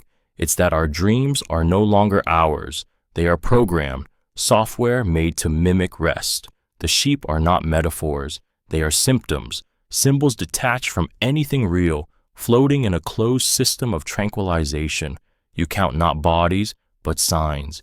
You don't descend into darkness. You are gently scrolled into unconsciousness, curated by sleep apps and ambient noise that tell your nervous system what to feel. And somewhere in that synthetic hush, you begin to suspect the sleep isn't real either. It looks like rest. It performs like rest, but you wake up more tired because the simulation never stops. It just dims its brightness. In Baudrillard's dream, the sheep count you. You are the variable. You are the performance. Your eyelids flutter, not in surrender, but in compliance. The simulation watches you sleep and smiles. You were never supposed to rest. You were only supposed to appear as if you had. Aporias of the sleep timer. The aporias of the sleep timer are not glitches. They are philosophical impasses disguised as convenience. A timer that promises sleep is already lying. It cannot guarantee rest, only automates silence. It does not lull, it limits. It doesn't dream with you, it waits to shut you off. In the sleep timer, time is not cyclical or gentle. It's a countdown, a performance of care embedded with control. You ask your device to soothe you, but it's not tucking you in, it's closing you out. This is not rest. This is a scheduled disappearance. The aporia arises when the promise meets the contradiction. The sleep timer speaks of trust. I'll stop the sound when you're no longer listening. But how can it know? What if you never drift off? What if your mind is still racing at the 15-minute mark, mid-thought, mid-tear, mid-memory? What if the story cuts off just before the moment that finally would have brought peace? The machine is indifferent. Its logic is clean, but your sleeplessness isn't. In post-structuralist terms, the sleep timer reveals the tension between closure and deferral. You crave an ending, yet your body won't follow.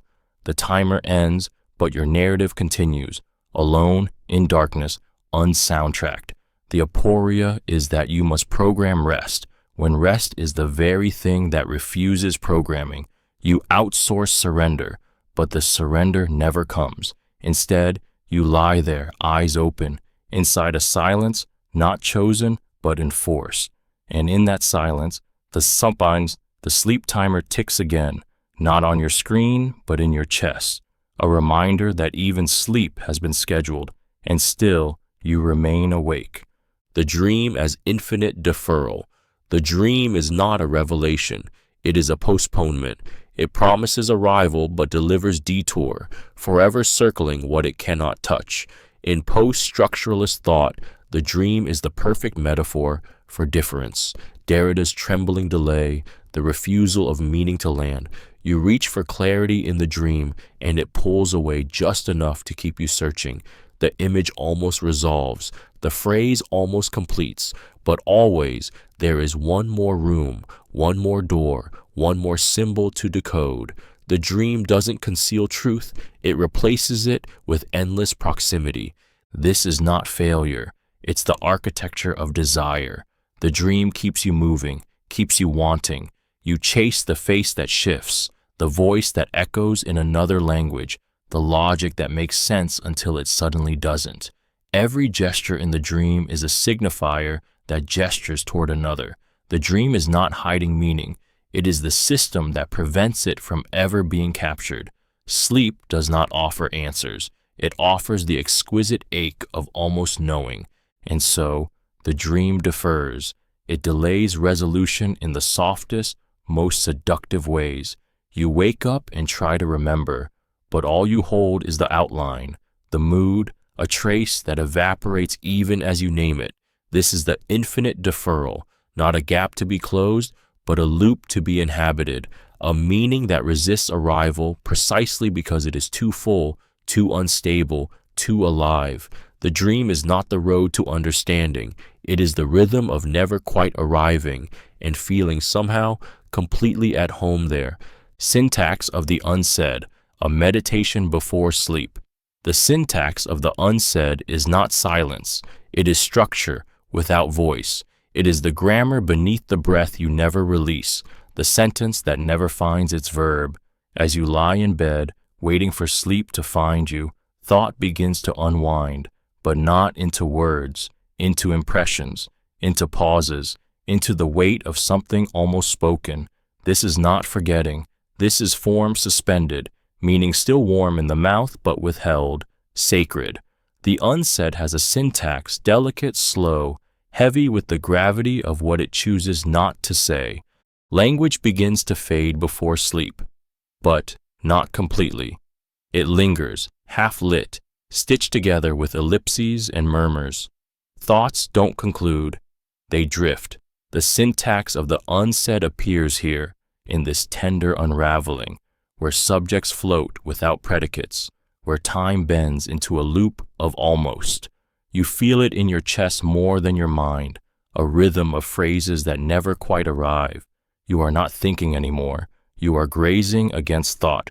This is the meditation of the unsaid, a recognition that not all meaning must declare itself, that the truest intimacies are often structured in negation, a sigh instead of an answer, a gesture instead of a name.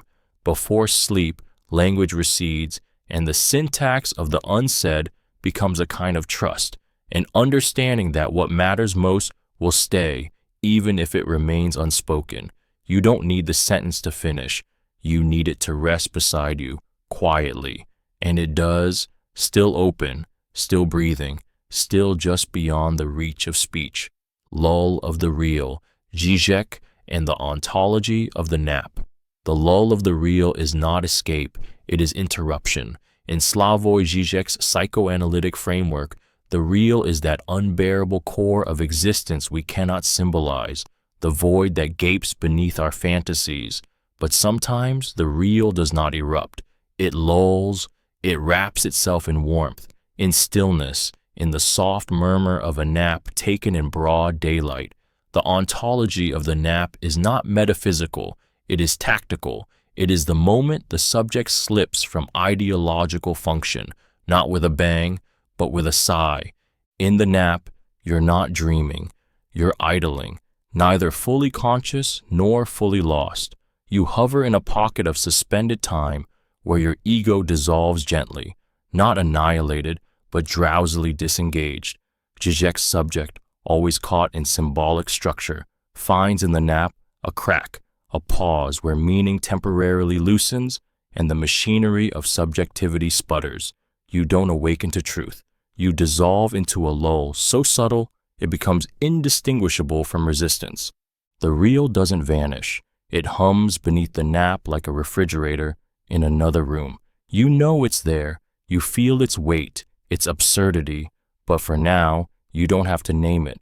The nap lets the unbearable become bearable, not through confrontation, but through deferral, a slow drift into a space where nothing is demanded, not even rest itself. Zizek might say this is ideology's most cunning trick, or its softest undoing. The nap is not political, and yet it is the most intimate refusal of productivity, a closing of the eyes, not in blindness, but in weary, lucid retreat from the terror of too much meaning. Unstructured structures of the half-asleep mind. The half-asleep mind does not abandon structure. It remakes it. It speaks in unpunctuated loops, in recursive detours, in forms that forget they were ever formed. You do not dream in chaos. You dream in strange coherence, a logic that bends but never breaks, a house that folds into a memory, a sentence that begins in your mother's voice and ends in a cloud. These are the unstructured structures, fluid, fractal, deeply felt, the architecture of thought when consciousness loosens its grip but does not fully let go. In this liminal space, rules remain, but they shimmer. Syntax blurs into rhythm. Image becomes narrative without demanding plot. Your mind does not fall, it floats. Everything is tethered but softly. Time collapses, but events still unfold, one into another like fog bleeding through a screen. You know what's happening, but not why. You follow, without direction. The rational self would call it nonsense, but the half-asleep self calls it truth. These structures are not made of logic, but of longing, of repetition, of emotional gravity pulling meaning toward itself in slow, liquid spirals. They are felt before understood. They pulse with the unfinished, the unresolved, the almost remembered. In them, you are both architect and observer, building a world from fragments and watching it drift away as you reach for it. You don't capture it, you dwell in it. And when you finally slip into sleep, the structure does not collapse. It lingers, echoing into dream, unfinished, unruled, impossibly real. Semio-capitalism and the right to doze. The right to doze is not laziness, it is defiance. In the circuits of semio-capitalism, where value is extracted not from labor alone, but from signs, attention, mood, and self-image, even the act of rest becomes suspect. You are no longer just a worker. You are a content stream, a presence to be monetized, a perpetual update. To doze, to drift, to fade without notification becomes an act of refusal, not protest in the streets, but rebellion in the eyelids. Semio-capitalism doesn't scream for your body. It whispers for your bandwidth. Here, everything is semiotic, a status update, a sleep tracker, a mental health meme. Capital feeds on feeling, and the nervous system becomes its most precious infrastructure. The right to doze, then, is not the same as the right to sleep. It is the right to unplug from meaning, to not respond, to not perform coherence, a soft dropout from the logic of engagement. Dozing doesn't optimize, it doesn't measure. It lingers in that sweet, dangerous interval where production cannot follow. Franco Bifo Berardi warned us that fatigue is no longer a side effect, it's a weapon. In this world, to doze is to reclaim time from the feedback loop. It's the refusal to be fully legible, fully alert, fully sellable. The doze is messy. It cannot be pinned. It resists the clarity that capitalism demands of its subjects. And in that blur, half thought, half dream, you taste something forgotten, the slow, non-profitable rhythm of a body thinking without speed, not asleep, not awake, just briefly elsewhere where the signal cannot reach. The trace of the pillow in Derrida's later works. The trace of the pillow is not comfort, it is impression, the soft hollow where the head once lay, the warmth left behind by thought just departed. In Derrida's later works, presence never arrives pure. It is always haunted by what has just slipped away. The pillow holds this truth intimately. It remembers without retaining. It shapes without fixing. The trace is not the thing itself. It is the absence that lingers, the echo folded into the fabric. Like meaning in deconstruction, the pillow holds form, but never origin. To read Derrida in his final writings is to press into that softness, the place where mourning and memory meet, where language becomes more breath than sentence. The pillow becomes a site of deferred meaning, where rest is attempted but never whole, never final. You turn your head and it yields. You rise and it stays shaped. That impression is the trace, a ghost of the self, an indentation of being that gestures backward and forward at once. Derrida's trace is not about loss. It is about persistence through vanishing. The pillow teaches this quietly. You do not hold it. It holds you, but only for a moment. And when you leave, it still speaks, not in words, but in pressure, in warmth, in a slight disheveling of fabric. It doesn't declare, it suggests.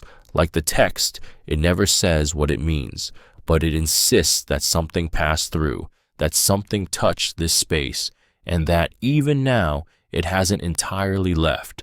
The pillow is not the bed, it is the trace, and that is more than enough. Post-Freudian nap resistance. Post-Freudian nap resistance is not insomnia. It's protest stitched into softness. Freud taught us that sleep was where the repressed returned, disguised in the theater of dreams. But in the post-Freudian condition, the dream itself is no longer feared. It's surveilled, recorded, interpreted, monetized. The nap, once a gentle descent into the unconscious, becomes a battleground, not because the ego defends itself, but because the subject refuses to fully let go. You close your eyes, but stay slightly awake, just enough to keep the dream from taking power. This isn't repression, it's resistance. The nap resists the depth Freud worshipped. It chooses shallows, half sleep, light sleep, scroll sleep. It is a psychic limbo where nothing resolves, where fantasies barely take form before dissolving. You are not evading the unconscious. You are watching it from a distance, arms crossed. There is a refusal here, a refusal to submit to interpretation, to become a text for analysis. The napper holds the line, not out of fear, but out of exhaustion with being deciphered. In this state, the superego doesn't bark, it mumbles. The ID doesn't surge, it paces, and the ego, it floats, lightly, strategically, like a soldier on standby. This is a new psychic topology, flat, ambient, resistant to depth. Post-Freudian nap resistance is the psyche saying, no more symbols to decode, no more hidden truths to excavate, just a body lying still, eyes shut, thoughts blurred, unavailable, untranslatable, not broken, not blocked, just done, for now. And in that quiet refusal, there is a new kind of freedom, a dream that never forms, a silence no one gets to read. Ontology of the snore, being and breathing. The ontology of the snore is not noise, it is revelation. It is being rendered audible through breath, existence declared in rhythm, without intention, without language. In sleep, the self dissolves, but the snore remains, a murmur of presence in the absence of awareness. You are not thinking, not acting, not even dreaming, but still the body speaks. The snore is not interruption, it is a pulse of being, an exhale etched into time, a reminder that even in unconsciousness, you persist, you resonate. Breathing is existence in its most essential form, but snoring is breathing made text. It carries volume, texture, a signature. It testifies that the self is here, not through thought, but through vibration. In a Heideggerian sense, being toward snore might replace being toward death, not because snoring denies mortality, but because it affirms presence in the moment where will has surrendered. Snoring isn't willful. It is the sound of being stripped to its core, and yet we apologize for it. We muffle it. We edit it out of recordings. But what if the snore is the body's own metaphysics? Low, irregular, truthful. What if it's a philosophy not written, but breathed, each snore a phoneme in a sleeping ontology, each inhale a silence, each exhale a declaration? You don't speak in sleep, but you are still saying, I am, not with words, with waves. The snore is not the flaw in rest. It is the echo of existence, a sound that does not ask to be heard. It just happens, like being itself, uninvited, undeniable, entirely alive. Non-conscious agency in the philosophy of slumber. Non-conscious agency is not a paradox. It is the truth of the sleeping body in motion. In the philosophy of slumber, agency does not vanish with wakefulness. It redistributes. Thought does not stop. It becomes ambient. Choice becomes gesture. Action becomes breath. The sleeper is not inert. They are active in ways that do not require intention. Muscles twitch. Memory consolidates. The dreamer turns without knowing why. Slumber becomes a field where agency operates beyond recognition, beneath language, outside consent, but still very much alive. This is not the Freudian unconscious, filled with meaning in disguise. This is something stranger, subtler, a form of being that acts without asking, that responds without self-awareness. In sleep, the body continues negotiating its world, temperature, space, time, trauma, without the mind as witness. You turn away from light. You sweat through fear. You grind teeth through centuries of silence. Agency here is not choice. It's survival folded into instinct, intelligence without identity, motion without ego. Philosophers often seek clarity, but slumber dissolves the thinker, and in that dissolution, a different kind of self emerges, more primal, more distributed, more networked with the environment. Non-conscious agency is the breath you don't notice saving your life. It's the heartbeat regulating without applause. It's the body whispering, I'm still here, even as the mind exits the stage. Slumber, then, is not absence. It's action in another tongue. It's agency felt, not spoken. The quiet authority of a body that remembers how to keep you alive while you disappear. The archive that dreams itself. The archive that dreams itself is not a vault. It is a pulse. It does not store. It stirs. In post-structuralist thought, the archive is no longer a fixed repository of memory, but a living recursive field, fragmented, haunted, always becoming. When the archive begins to dream, it stops reflecting history and starts mutating it. It invents new traces. It misremembers deliberately. It writes futures in the syntax of loss. You reach for evidence, and the archive offers feeling. You search for origin, and it gives you déjà vu. This dreaming archive is not passive. It breathes through metadata and marginalia. It conjures whispers from footnotes. It lets forgotten voices flicker between corrupted files and yellowed paper. It does not preserve the past. It lets the past sleepwalk into the present, speaking in tongues. It dreams in skips, in corrupted formats, in phantom folders you could swear weren't there yesterday.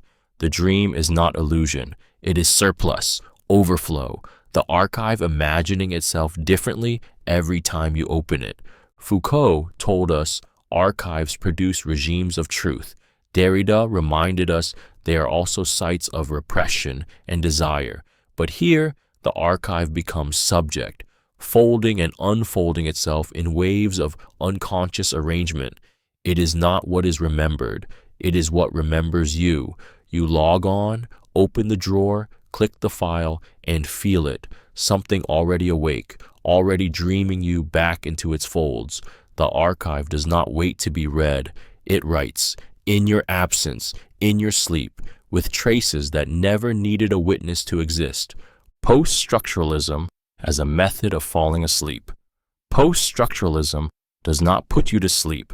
It unravels the very need to stay awake. It whispers in recursive syntax, diffuses meaning until certainty fades, and leads the mind into that precious edge between comprehension and surrender. You don't fall asleep despite theory. You fall asleep through it. Language begins to circle itself. Signs detach from their reference, and interpretation drifts into texture. A paragraph turns into a wave. A footnote becomes a lull. Derrida's difference doesn't keep you alert. It rocks you, not with resolution, but with infinite delay. Each thinker in the post-structuralist lineage contributes to the lull. Barthes with his pleasure of the text, Deleuze with his infinite folds, Kristeva with her pulsing semiotic rhythms. They do not command, they meander. They invite the reader to wander, to trace, to feel, and in this wandering, something releases. The linear mind gives way to softness. Meaning flickers, then dissolves into rhythm. You stop seeking answers, you start floating inside the page. Post-structuralism, as a method of falling asleep, is the art of letting go of resolution, of trusting the slippage. It is not escapism, it's a recalibration of consciousness. You fall asleep not because you're bored, but because your brain has been gently disassembled. The binaries have blurred, the narrative has scattered. What remains is sensation, tone, drift, the pillow of paradox, the blanket of fragmented signs, the hush of meaning that never lands. Sleep doesn't follow thought, it follows deconstruction. A nap shaped like a theory shaped like a sigh,